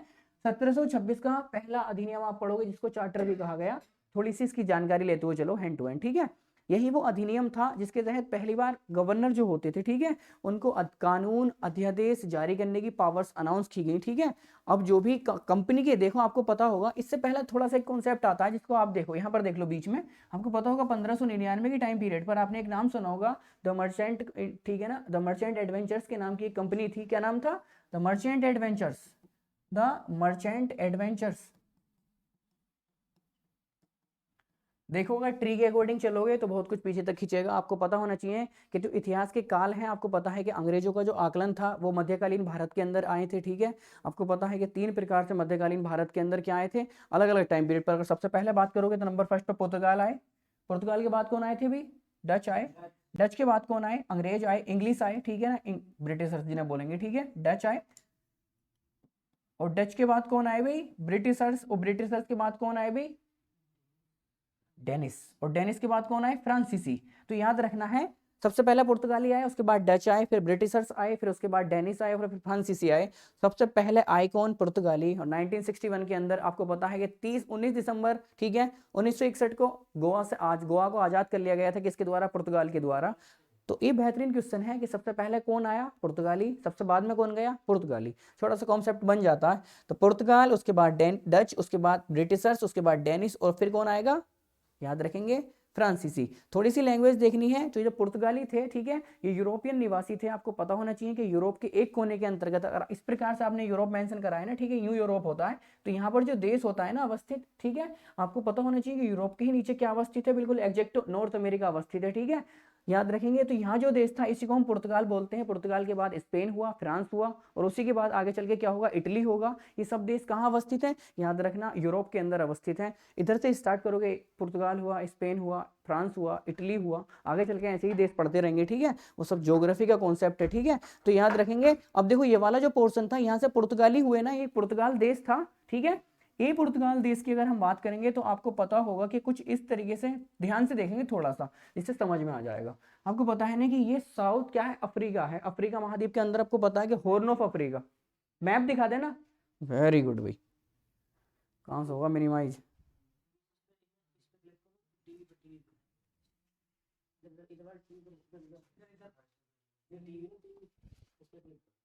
ये देखो भैया,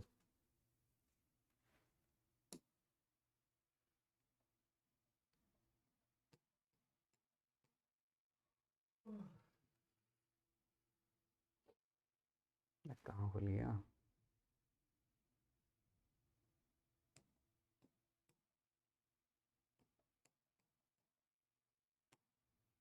ये देखो भाई, कुछ कुछ कुछ, ये देखो ध्यान से सब जनाब, बहुत बेहतरीन।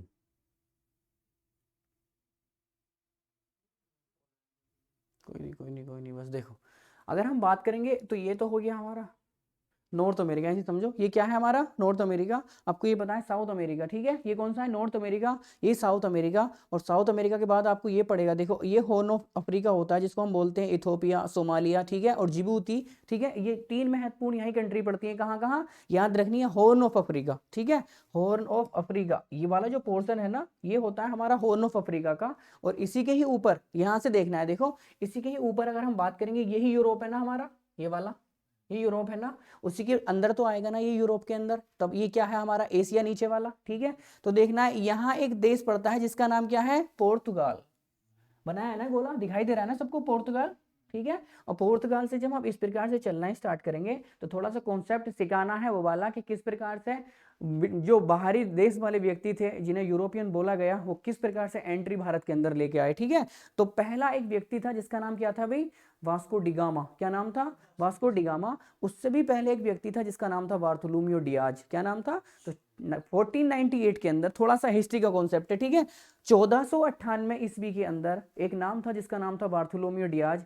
यहाँ तक आ जाता है, ठीक है। यहाँ तक, कहाँ तक आ जाता है, यहाँ तक। इसी को हम बोलते हैं कैप ऑफ गुड होप, ठीक है, आशा की एक बेहतर किरण जिसको जाना जाता है, ठीक है।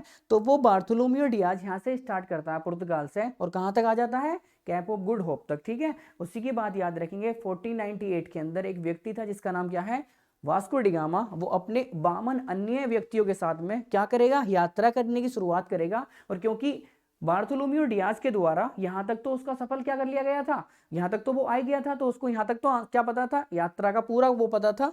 उसी के बाद में आपको एक यहाँ पर उसे एक व्यापारी मिलता है, ठीक है। याद रखेंगे, पुर्तगाल से जब वो कैप ऑफ गुड होप तक आएगा उसको यहाँ पर एक व्यापारी मिलेगा जिसका नाम क्या होगा, मजीद। क्या नाम होगा, मजीद। थोड़ा हिस्ट्री का कॉन्सेप्ट है, समझो। क्या नाम होगा, मजीद। मजीद एक भारतीय क्या होगा, व्यापारी होगा, जो कहाँ पर रुका हुआ है, याद रखेंगे, कैप ऑफ गुड होप में। और यहाँ से यात्रा ही करने के बाद वो लेकर जाएगा किसको, इंडिया तक, ठीक है। और इंडिया के ही कालीकट याद देख रहेंगे, ठीक है। केरल के अंदर कालीकट बंदरगाह पड़ता है ना, कालीकट तट पड़ता है ना, वहीं पर एक शासक होगा जिसका नाम होगा जमूरिन। क्या नाम होगा, जमूरिन। वही यहाँ से इसको लेकर जाएगा। याद रखेंगे कि नाम था एक मजीद नाम के व्यापारी का, जो मजीद कहाँ का था, पहले से ही भारतीय था। कहाँ आया था शासन यात्रा व्यापार करने के लिए, याद रखेंगे, अफ्रीका वाले प्रांत के अंदर, जिसे आप कैप ऑफ गुड होप के नाम से जानते थे। वही यहाँ से इसको वास्को डिगामा को कहाँ लेकर गया था, याद रखेंगे, इंडिया तक इसको यात्रा कराया। और आपको पता होगा कि अल्फांसो डी अल्बुकर्क और फ्रांसिस्को डी अल्मेडा ये पहले पुर्तगाली थे जो भारत के अंदर आए, जिन्होंने शांत जल की नीतियां अपनाई, ठीक है। और याद रखेंगे, इन्होंने ही गोवा पर अधिकार कर लिया था, जिसको हम अल्फांसो डी अल्बुकर्क के नाम से जानते भी हो। 1510 के अंदर आपको पता है कि बीजापुर के शासक यूसुफ अदील को हराकर, ठीक है, अल्फांसो डी अल्बुकर्क ने किस पर कब्जा कर लिया था, याद रखेंगे, गोवा पर कब्जा कर लिया था। उससे ही पहले याद रखेंगे 1505 से लेकर 1509 तक के सेशन में कौन रहेगा, फ्रांसिस्को डी अल्मेडा, जिसे आप पहला पुर्तगाली वायसराय के नाम से भी जानते हो। क्लियर, ये थोड़ा सा कॉन्सेप्ट था भी, बेहतरीन एकदम।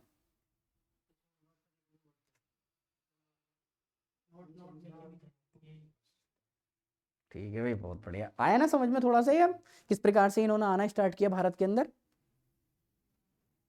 ये देखो, उसी के बाद में आपको पता होगा 1757 की अगर हम बात करेंगे तो आपने एक नाम सुना होगा, प्लासी का बैटल। किसका, प्लासी का युद्ध। सबने सुना है ना प्लासी का युद्ध, ठीक है।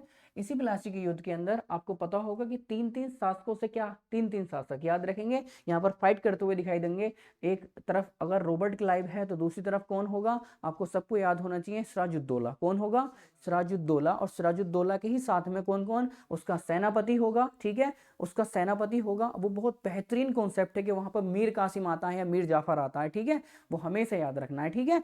तो इसी के टाइम पीरियड पर एक याद रखेंगे, सिराजुद्दौला जो बंगाल का नवाब था, ठीक है, अब ठीक है, उसी के साथ में ये युद्ध किसके साथ हुआ था, रॉबर्ट क्लाइव के साथ। किसके साथ भाई, Robert Clive, RC for Robert Clive, ठीक है। आपको पता है कि 23 जून 1757 को, एग्जैक्ट 23 जून 1757 को प्लासी का युद्ध होता है, ठीक है। उसी के टाइम पीरियड पर किसमें, एक तो सिराजुद्दौला और दूसरी तरफ कौन थे, रॉबर्ट क्लाइव।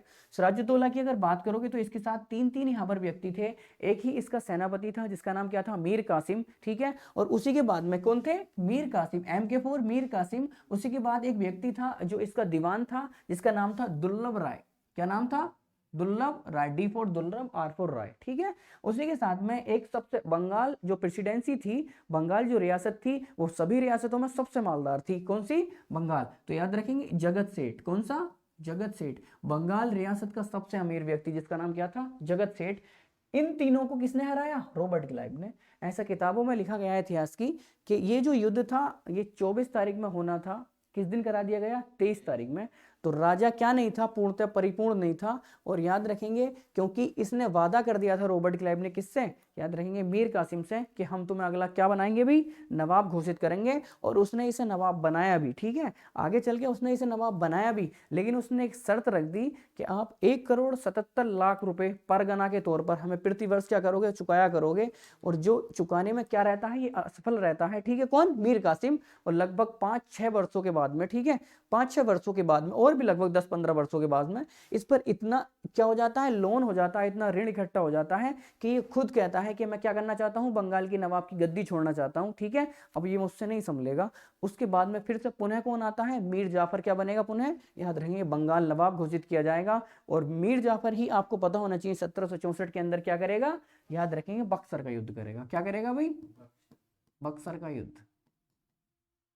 ठीक है ना। आपको पता है कि 22 अक्टूबर 1764 के दिन क्या हुआ था, बक्सर का युद्ध। बक्सर के युद्ध की अगर हम बात करेंगे तो बक्सर के युद्ध की तरफ एक तरफ हेक्टर मुनरो होगा, तो उधर 3-3 शासक होंगे। नंबर फर्स्ट बंगाल नवाब कौन होगा, मीर जाफर होगा, ठीक है। और उसके ही साथ में याद रखेंगे अवध नवाब, जिसका नाम क्या होगा, शुजाउद्दौला होगा। और एक और मुगल शासक होगा जिसका नाम होगा शाह आलम द्वितीय। कौन होगा, मुगल शासक शाह आलम द्वितीय। और इन तीनों को कौन हराएगा, अब हेक्टर मुनरो। याद रखना प्लासी का युद्ध छल कपट का युद्ध माना जाता है, क्योंकि गलती से क्या हरामी बन करके तो जीता रॉबर्ट क्लाइव, ठीक है, उसी के बाद। लेकिन बक्सर के युद्ध की बात करोगे तो बक्सर के युद्ध उसने संपूर्ण ताकत से जीता था, अपनी किससे, संपूर्ण ताकत से। इतनी जबरदस्त उसके पास इस टाइम सेना थी कि कौन जीत गए यहाँ से, हेक्टर मुनरो, ठीक है।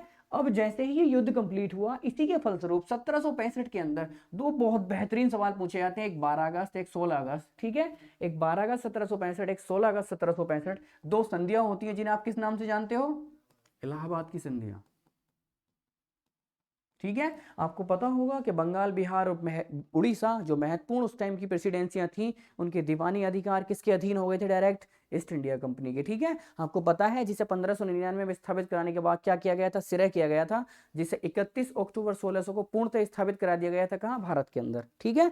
उसी के अधीन कहाँ क्या क्या पहुंच गए थे, बंगाल और बिहार और उड़ीसा, इन तीनों प्रेसिडेंसियों की जो याद रखनी है दीवानी अधिकार किसके पास पहुंच गए थे, ईस्ट इंडिया कंपनी के। और एक और लाइन इसी के अंदर मेंशन कर दी गई कि भारत के अंदर जो ईस्ट इंडिया कंपनी है उसे स्थापित करने का पूर्णतः श्रेय भी इन संधियों को ही दिया जाता है। वो कौन कौन सी थी, याद रखेंगे 12 अगस्त और 16 अगस्त। अगर पहली संधि की बात करेंगे तो शाह आलम द्वितीय के साथ की जाएगी पहली संधि, और दूसरी संधि की बात करोगे तो शुजाउद्दौला के साथ की जाएगी दूसरी संधि। याद रखेंगे दोनों संधियों में होगा कौन, रॉबर्ट क्लाइव, क्लियर। दोनों संधियों करेगा कौन, रॉबर्ट क्लाइव। लेकिन शासक कौन कौन होंगे, याद रखना, एक शाह आलम द्वितीय और दूसरा शुजाउद्दौला।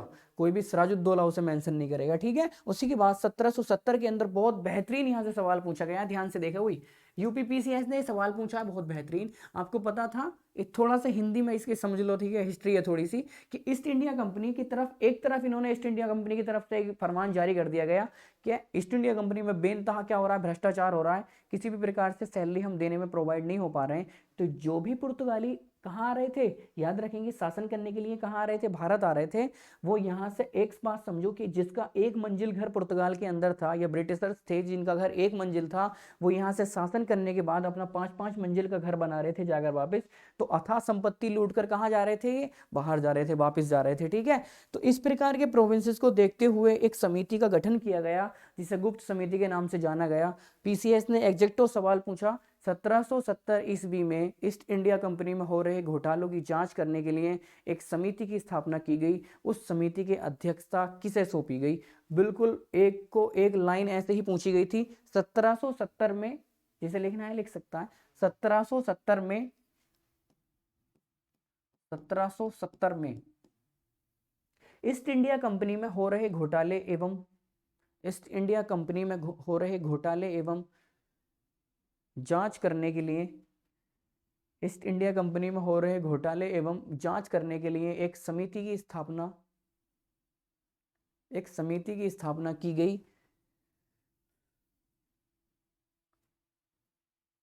पानी स्थापना की गई जिसकी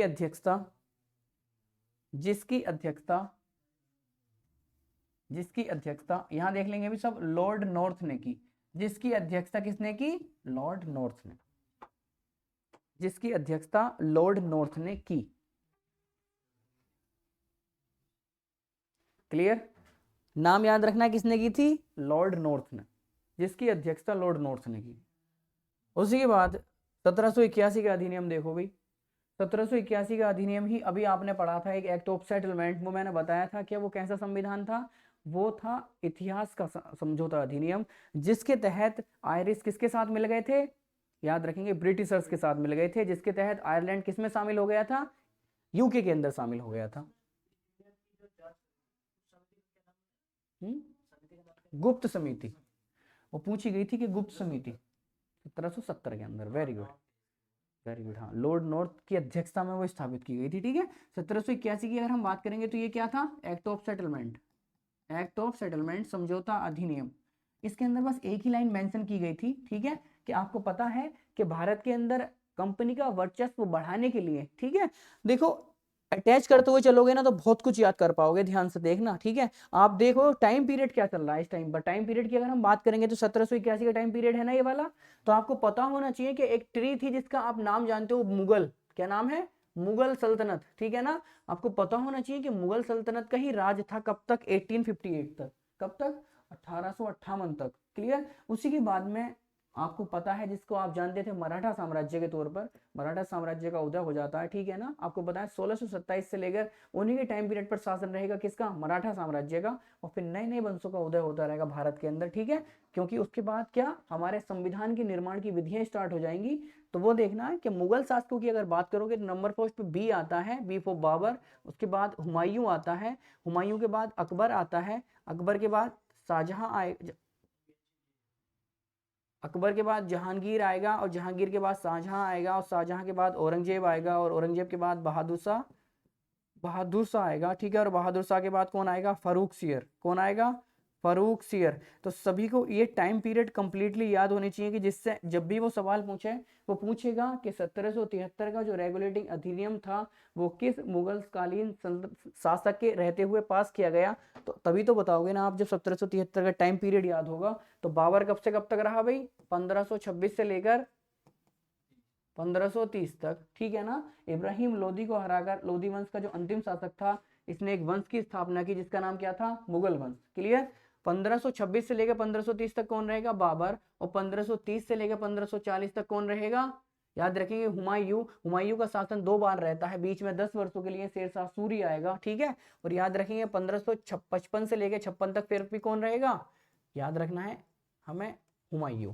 तो 1530 से लेकर 1540 तक कौन रहेगा, हुमायूं, वो कौन, हाँ हुमायूं। और बीच में 10 वर्षों के लिए कौन आएगा, याद रखना है शेरशाह सूरी। और फिर से 1555 से लेकर 1556 तक कौन रहेगा, याद रखना है हमें, हुमायूं। तो हुमायूं के 2 टाइम पीरियड आते हैं, ठीक है। बीच का जो टाइम पीरियड है सब वो किसका है, शेरशाह सूरी का, ठीक है। उसी के बाद में अगर बात करेंगे अकबर की, तो अकबर का आपको पता होना चाहिए कि 1556 से लेकर 1605, 1556 से लेके 1605। उसी के बाद जहांगीर आएगा 1605 से लेके 1627, 1627 से लेके 1658 तक कौन रहेगा, शाहजहां। और 1658 अभी तो इसलिए बेहतरीन सवाल पूछता है, एक साथ कौन, 1627 से 1658 है,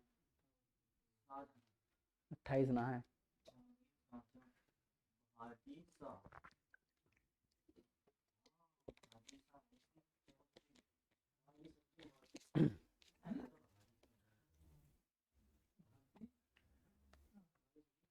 हो गया भाई। देखो उसके बाद आएगा औरंगजेब 1658 से लेकर 1707, और बात करेंगे 1707 से लेकर 1712 तक रहेगा कौन भाई, याद रखना है सबने, 1712 तक रहेगा बहादुर शाह, ठीक है, बहादुर शाह फर्स्ट जिसे आप जानते हो, ठीक है। उसी के बाद फर्रुखसियर आएगा 1712 से लेकर 1719, सबसे महत्वपूर्ण यही शासक हैं। इसी के बाद में अगर आप बात करोगे 1858 तक, तो याद रखेंगे इसी के बाद में अकबर सेकंड भी आएगा, बहादुर शाह सेकंड भी आएगा। बस एक सबसे एंड का शासक होगा जिसका नाम होगा, आप जानते हो, बहादुर शाह जफर, ठीक है, जो अंतिम शासक होगा जिसे 1858 में अंग्रेजों द्वारा रंगून में जिंदा गाड़ दिया जाएगा, ठीक है। और मुगल सल्तनत को क्या कर दिया जाएगा, खत्म कर दिया जाएगा।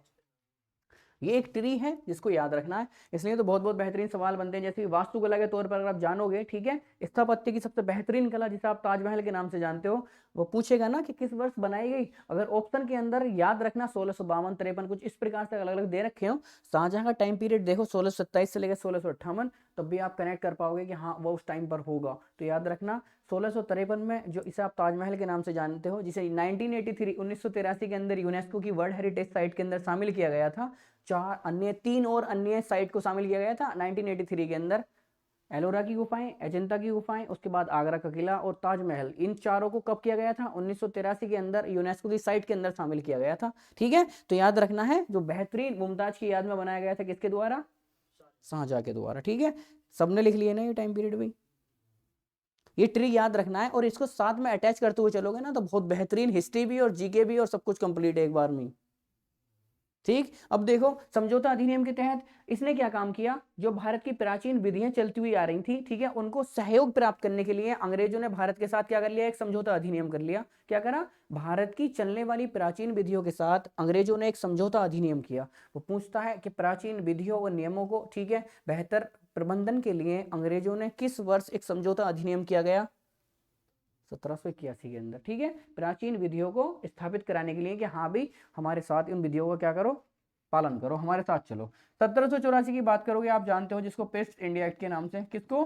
Pitt's India, very good, Pitt's India act. 1773 कहाँ है भाई? वही तो देख रहा हूँ ना, लॉर्ड नॉर्थ लिख दिया मैंने यहाँ पे। ठीक है, और थोड़ा सा रह गया अभी, उसे भी देख लेंगे।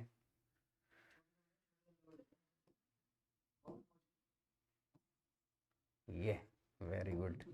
ठीक है भाई, ये क्या है हमारा? Regulating act, regulating act. ठीक है भाई, एक रह गया था ये बीच में, ये बहुत बेहतरीन एक्ट है। ठीक है, इसी को ही नियंत्रणकारी अधिनियम कहते हैं। ठीक है, क्या बोलते हैं? नियंत्रणकारी अधिनियम के नाम से इसी को जाना जाता है। ब्रिटिश संसद में पास होने वाला पहला लिखित अधिनियम भी कौन सा था? Regulating act. ये दोनों सवाल बहुत बार पूछे गए। ब्रिटिश संसद में पास होने वाला पहला लिखित अधिनियम कौन सा था? Regulating act. इसी को ही नियंत्रणकारी अधिनियम के नाम से भी जाना जाता है। कौन सा? नियंत्रणकारी अधिनियम। क्लियर?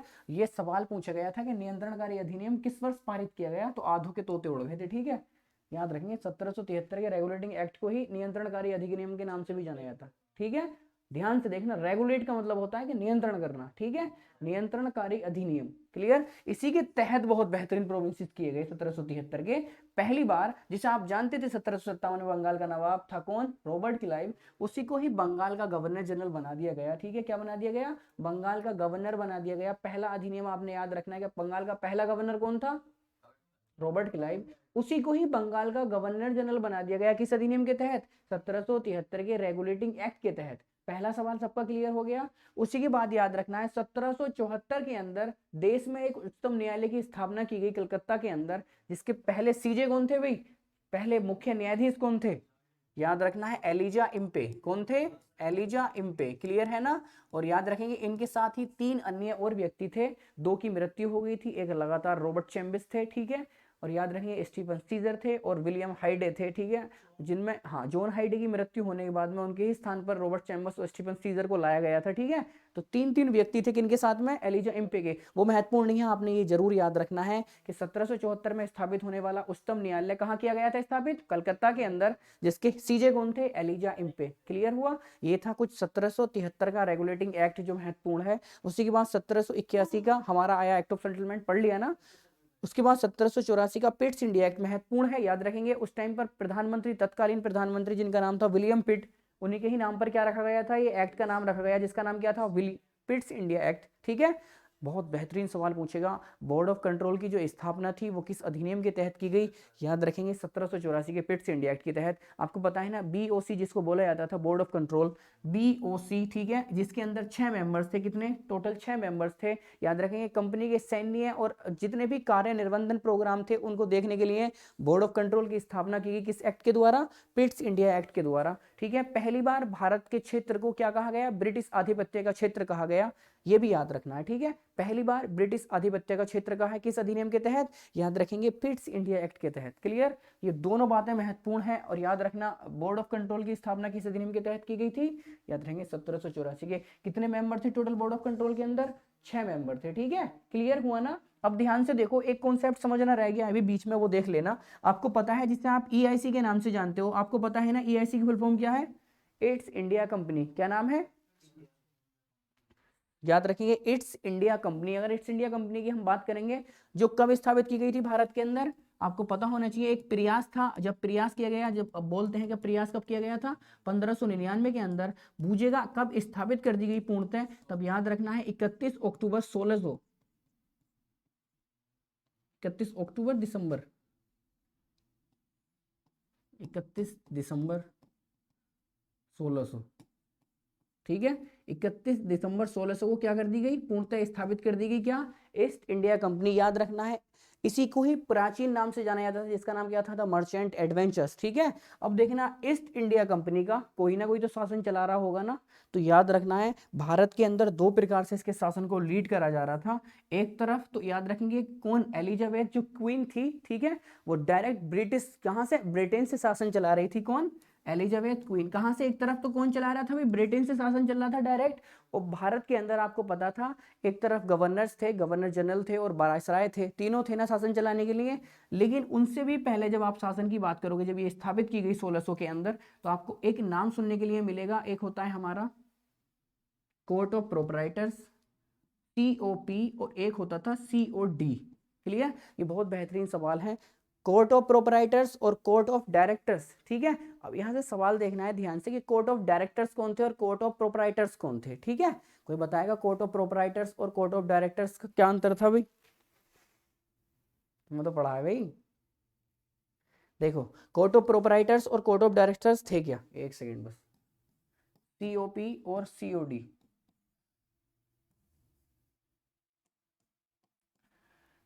कोर्ट ऑफ प्रोपराइटर्स की अगर बात करोगे, आपने नाम देखा होगा प्रोपराइटर्स, ठीक है। अरे लो, COD कर देंगे, ठीक है। आपने नाम सुना होगा प्रोपराइटर्स मास्टर, आपने देखा ना दुकान के ऊपर भी लिखा हुआ होता है पी होता है ना, कहीं कहीं लिखा हुआ होता है कोर्ट ऑफ प्रोपराइटर। प्रोपराइटर का मतलब होता है मालिक। क्या होता है? प्रोपराइटर का मतलब होता है मालिक। COP, कोर्ट ऑफ प्रोपराइटर्स, ठीक है ना। अगर हम बात करेंगे कोर्ट ऑफ प्रोपराइटर्स की, तो एक बात रख दी गई निश्चित तौर पर कि ऐसे व्यक्ति जिनके पास 500 पाउंड से अधिक के शेयर हैं, वो किसके अंदर शामिल हो सकते हैं? ईस्ट इंडिया कंपनी के अंदर शामिल हो सकते हैं। और वो क्या चला सकते हैं? फिर कंपनी का शासन चला सकते हैं, ठीक है। याद रखना है कि कोर्ट ऑफ प्रोपराइटर्स जो थे, जिनके भी पास 500 पाउंड से अधिक के शेयर हैं, वो एज ए, ठीक है, कोर्ट ऑफ प्रोपराइटर्स के रूप में किस में शामिल हो सकते हैं? ईस्ट इंडिया कंपनी के शासन में शामिल हो सकते हैं। और उसी के द्वारा आपने बहुत बेहतरीन सवाल याद रखना है, इन्हीं कोर्ट ऑफ प्रोपराइटर्स में से 24 COD क्या कर लिए जाते थे? अपॉइंट कर दिए जाते थे। आप ये बात समझे कि मेरी 50 करोड़ रुपए की कंपनी है, तो उन 50 करोड़ में से मैं आप सबसे कहता हूं कि आप 5-5 करोड़ रुपए देकर मुझसे शेयर ले लें, ठीक है। तो आप सब क्या हो गए? COP हो गए मेरी कंपनी के अंदर, सब आप कोर्ट ऑफ प्रोपराइटर्स हो गए। लेकिन अब आप आपस में से, ठीक है, अब आप आपस में से सब बेहतरीन COD को निकालते हैं, कोर्ट ऑफ डायरेक्टर्स को निकालते हैं कि अब शासन कंपनी का निचले स्तर पर कौन चलाएगा? अब तुम चलाओगे शासन। वो होता था कोर्ट ऑफ प्रोपराइटर्स और कोर्ट ऑफ डायरेक्टर्स। यहाँ से सवाल पूछता है हर बार, कोर्ट ऑफ डायरेक्टर्स की संख्या कितनी है? 24। कितनी है? 24। वापिस आओ इस पे। ये तो टोटल जितने भी व्यक्ति चाहे उसके अंदर शामिल हो सकते थे। उन्होंने निश्चित धनराशि रखी थी कि कितना? 500 पाउंड से अधिक के जिसके भी पास शेयर है, वो अपनी इच्छा अनुसार शामिल हो सकते हैं। किसके अंदर? कंपनी के अंदर। क्लियर? नेक्स्ट की बात करेंगे हम, ये सबका क्लियर हुआ 1784 का। उसी के बाद में 1793, ठीक है, 1793 एक बीच में अधिनियम आता है 1786 का अधिनियम, ठीक है। ज्यादा कुछ है नहीं 1786 के प्रोविंसेस के अंदर, ठीक है। 1793 की अगर हम बात करेंगे, यहाँ से ही चार्टर अधिनियम की शुरुआत की जाती है, चार्टर एक्ट जिसे आप बोलते हैं, ठीक है, चार्टर एक्ट। और सबसे बेहतरीन प्रोविंसेस याद रखेंगे यहाँ से, इस चार्टर अधिनियम के द्वारा लगातार कंपनी के 20 वर्षों के शासन में क्या होती रहेगी? बढ़ोतरी होती रहेगी। कितने वर्षों के लिए? प्लस के 20 वर्ष, प्लस के 20 वर्ष। अब आप यहां से 1793 के बाद में लगातार जब तक 20 वर्षों का सेट बनता रहे, आप उनमें जोड़ते रहो। तो देखो, यहां से 20 वर्ष जोड़े कितना हो गया? 1813। यहां से 20 वर्ष जोड़े कितना हो गया? 1833। यहां से 20 वर्ष जोड़े कितना हो गया? 1853। तो आप एक लाइन में कह सकते हो कि चार्टर श्रृंखला के अंतर्गत सबसे अंतिम अधिनियम कौन सा था? 1853 का अधिनियम, ठीक है। हुआ क्लियर? याद रखेंगे सबसे पहला कौन सा था? 1793 का चार्टर अधिनियम, जिसके तहत याद रखना है, कंपनी के अंतर्गत काम करने वाले सभी कर्मचारी अधिकारी गण, जो ईस्ट इंडिया कंपनी थी, उसके सभी कर्मचारी गण और अधिकारी गण के वेतन कहां से दिए जाने लगे? याद रखेंगे कहां से भी?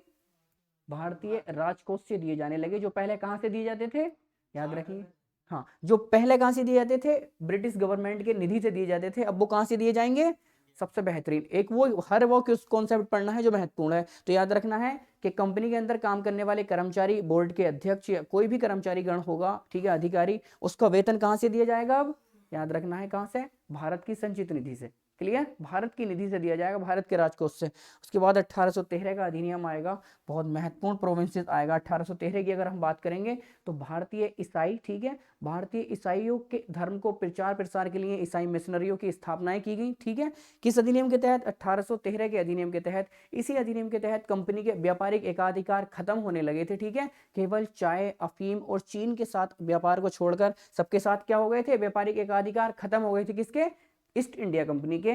बात करेंगे भारतीय साइंस और भारतीय विज्ञान और साहित्य की शिक्षा को बढ़ावा देने के लिए प्रति वर्ष ईस्ट इंडिया कंपनी के कोष से 1 लाख रुपए की धनराशि दी जाती थी।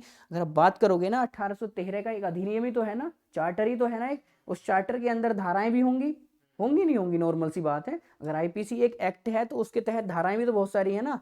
तो याद रखेंगे इसकी एक धारा थी 43 धारा नाम है जिसका, ठीक है, उसी के तहत प्रति वर्ष 1 लाख रुपए की धनराशि कहां से दी जाती थी, ईस्ट इंडिया कंपनी के कोष से दी जाती थी। किसको, भारत को, किसके लिए, भारतीय विज्ञान की और साहित्य की शिक्षा को बढ़ावा देने के लिए प्रति वर्ष। क्लियर, ये था 1813 का प्रोविंसेस। उसी के बाद फिर से 3 वर्षों के लिए ऐड होगा, 20 वर्षों के लिए शासन। कहां पहुंचेंगे, 1833 पर। और आपको पता होगा कि पहली फिर से दोबारा से जिसे भारत का बंगाल का गवर्नर जनरल बनाया था 1773 के अधिनियम ने, उसी के द्वारा फिर से अब वो बंगाल का जो गवर्नर जनरल था, कहाँ का गवर्नर जनरल बन जाएगा, भारत का गवर्नर जनरल बन जाएगा। और भारत का पहला गवर्नर जनरल कौन बनेगा, विलियम बेंटिक। कौन बनेगा, विलियम बेंटिक। इसी 1833 के चार्टर अधिनियम के तहत पहली बार विलियम बेंटिक के द्वारा, ठीक है, क्या लाया गया था, सबने याद रखना है, प्रथम विधि आयोग की स्थापना की गई थी। किस अधिनियम के तहत, इसी 1833 के चार्टर अधिनियम के तहत। सबको याद रखना है जिसकी अध्यक्षता किसने की थी, लॉर्ड मैकाले ने की थी, जिसकी अध्यक्षता लॉर्ड मैकाले। उसकी ही बाद में बात करना है 1834 के अंदर, सबने याद रखना है, आगरा प्रेसिडेंसी की स्थापना की गई। किसके द्वारा, देखो आगरा अलग स्थापना है, ध्यान से सुनना, आगरा प्रेसिडेंसी अलग है, आगरा अलग है। तुमसे सवाल पूछेगा आगरा की स्थापना किसने की थी, क्या दोगे आंसर, आगरा की स्थापना किसने की थी, सिकंदर लोदी ने। 1504 के अंदर सिकंदर लोदी ने किसकी स्थापना की थी, आगरा की स्थापना की थी, ठीक है, लोदी वंश का एक शासक था, ठीक है।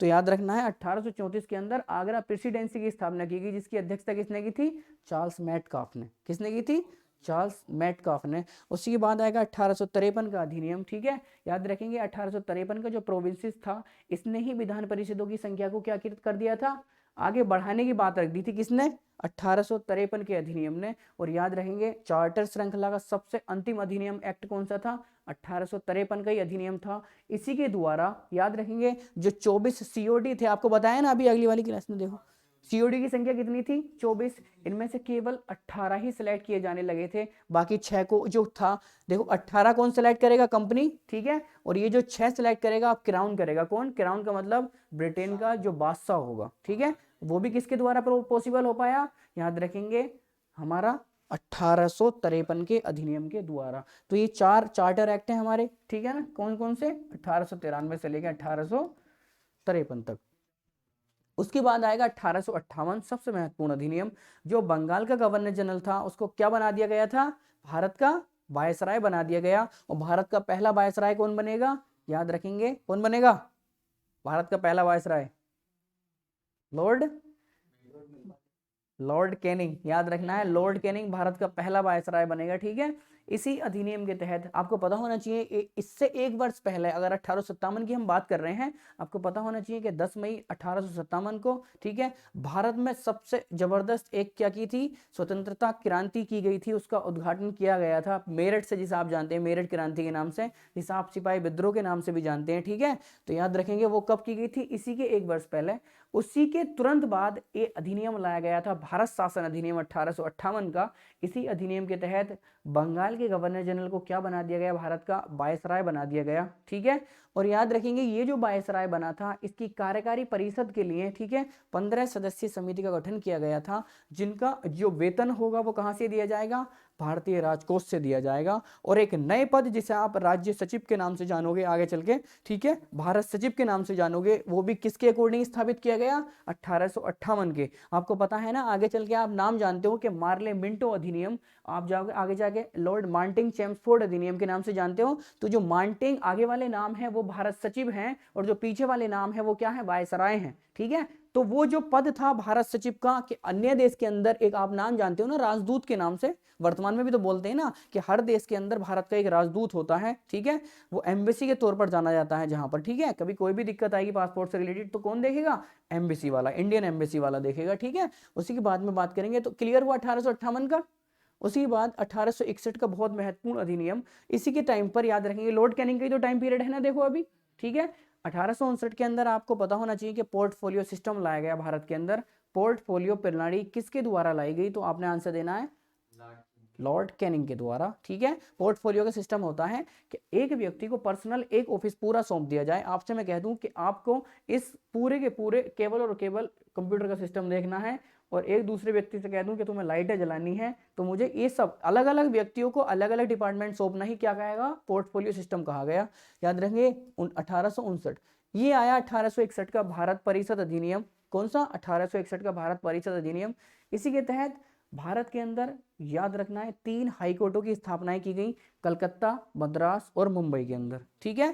कलकत्ता, मद्रास और मुंबई, ये 3 हाईकोर्ट किस अधिनियम के द्वारा स्थापित किए गए, 1861 के भारत परिषद अधिनियम के द्वारा। 1862 में 3 हाईकोर्ट स्थापित किए गए भारत के अंदर, कलकत्ता, मद्रास और मुंबई के अंदर, ठीक है। उसी के बाद याद रखना है गवर्नर को, ठीक है, अभी तो वायसराय आ गया ना, ठीक है, तो वायसराय को 6 माह तक चलने वाले अध्यादेश का अधिकार किस अधिनियम के द्वारा दिया गया था, 1861 के भारत परिषद अधिनियम के द्वारा।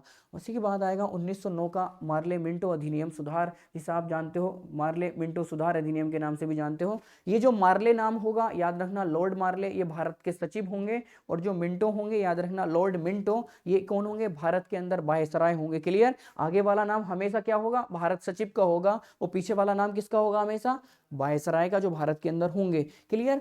इसी के तहत पहली बार याद रखेंगे 1909 के अधिनियम के तहत, ठीक है, सांप्रदायिक चुनाव व्यवस्थाओं को लागू किया गया, ठीक है, कि एक चुनाव में जो खड़ा होगा उसके लिए उसी जाति के लोग क्या करेंगे, वोट देंगे, ठीक है। उसी को गांधी ने क्या कहा था, हितैषी निरंकुशवाद की संज्ञा गांधी ने किस अधिनियम को दी थी, 1909 के मार्ले मिंटो सुधार अधिनियम को दी थी, कि ये क्या है, ये सर्वस्व विनाशकारी अधिनियम है। क्योंकि इसने क्या कहा कि केवल जो व्यक्ति समाज में खड़ा हो रहा है केवल उसी के जाति के लोग क्या करेंगे, उसको वोट देंगे। ये किसके द्वारा प्रोविंसेस लाया गया था, 1909 के मार्ले मिंटो सुधार अधिनियम के तहत, ठीक है।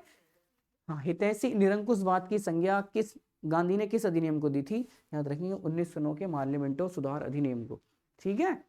उसी के बाद आएगा 1919 का मॉन्टेग्यू चेम्सफोर्ड अधिनियम, ठीक है। अब देखना बहुत बेहतरीन सवाल बनते हैं यहाँ से 1861, 1909 और 1919 के अधिनियम से। 3 हमेशा सवाल याद रखने हैं, बजट संबंधित 3 सवाल यहाँ से मिलेंगे आपको, ठीक है। पहला सवाल पूछेगा कि बजट को स्थानांतरित करने की, ठीक है, जो भी गैर सरकारी सदस्य हैं, जो कंपनी के सदस्य नहीं भी हैं, ठीक है, उनको बजट पर बहस करने की जो शक्ति थी वो किस अधिनियम के तहत प्रदान की गई थी। और दूसरा सवाल, बजट को स्थानांतरित करने की शक्ति किस अधिनियम के तहत दी गई थी। तो ये अलग अलग फैक्ट हैं, ये याद रखने हैं। तो देखो 1861 के अधिनियम के तहत याद रखना है कि बजट को स्थानांतरित करने की जो शक्ति थी, ठीक है, वो किसके तहत सौंपी गई, 1861 के। फिर याद रखेंगे बजट पर, ठीक है, बहस करने की शक्तियां किसके तहत प्राप्त हो गई थी, 1909 के अधिनियम के तहत। और 1919 के मॉन्टेग्यू चेम्सफोर्ड अधिनियम के तहत क्या कर दिया गया, बोल दिया गया कि केंद्र सरकार और विधानसभा अपने अपने क्या याद रखेंगे, बजटों को अलग अलग तैयार करेंगे। केंद्र सरकार ने क्या बोल दिया कि राज्य सरकार अपना अलग से बजट तैयार करेगी। ये कहाँ किया गया प्रोविंसेस, 1919 के मॉन्टेग्यू चेम्सफोर्ड अधिनियम द्वारा, ठीक है। इसी के तहत याद रखना है पहली बार भारतीय महिलाओं को क्या दिया गया, मत देने का अधिकार प्रदान किया गया, ठीक है। 1919 के याद रखना है, ठीक है, पहली बार मत देने का अधिकार, ठीक है, 10% मत देने का अधिकार प्राप्त कर दिया गया। और आपको पता होना चाहिए कि जब संविधान सभा का आगे चल के चुनाव होगा तो प्रति कितने लाख पर एक सीट आवंटित की गई थी, प्रति 10 लाख पर एक सीट को आवंटित किया गया था। वही का सब कॉन्सेप्ट कहाँ थे, याद रखेंगे। आपने नाम सुना होगा विधान परिषद द्विसदनात्मक व्यवस्थाएं जिसे आप बोलते हैं, ठीक है, कि विधानसभा का जो विधान परिषद वाला जो कॉन्सेप्ट था वो कहाँ से लाया गया था, 1919 के ही अधिनियम के द्वारा लाया गया कि देश के अंदर एक तरफ विधानसभा होगी दूसरी तरफ विधान परिषद भी एग्जिस्ट करेगी, ठीक। उसके बाद 1935 का भारत शासन अधिनियम इज द मोस्ट इंपोर्टेंट, ये होगा अधिनियम भारत के लिए। सबसे पहली बात तो आपने याद रखनी है 1935 से कि जो आपातकाल के प्रबंध हैं वो कहाँ से लिए गए हैं, 1935 के भारत शासन अधिनियम के द्वारा लिए गए हैं। ठीक है, 1935 के भारत शासन अधिनियम के द्वारा सबसे महत्वपूर्ण प्रोविंसेस इसी के तहत लाए गए हैं। यही वो एक अधिनियम था जिसके द्वारा एक मील का पत्थर साबित हुआ। इसी के तहत 10 अनुसूचियां थीं और 284 इसके अंदर धाराएं मेंशन की गई थी। ठीक, उसके बाद देखो 1947 का अधिनियम, कुछ प्रोविंसेस कर दिए गए थे 1947 के तहत में। ठीक है, कैसे कैसे प्रोविंसेस के आपको पता है कि 1947 में पाकिस्तान अलग हो जाएगा। ठीक है, किससे, इंडिया से।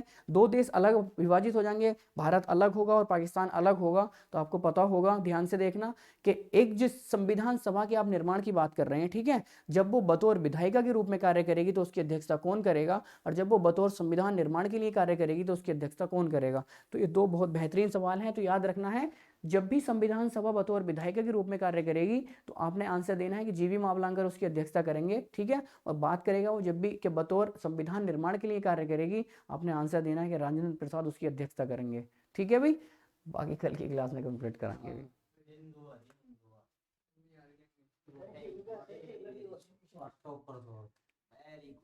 इसको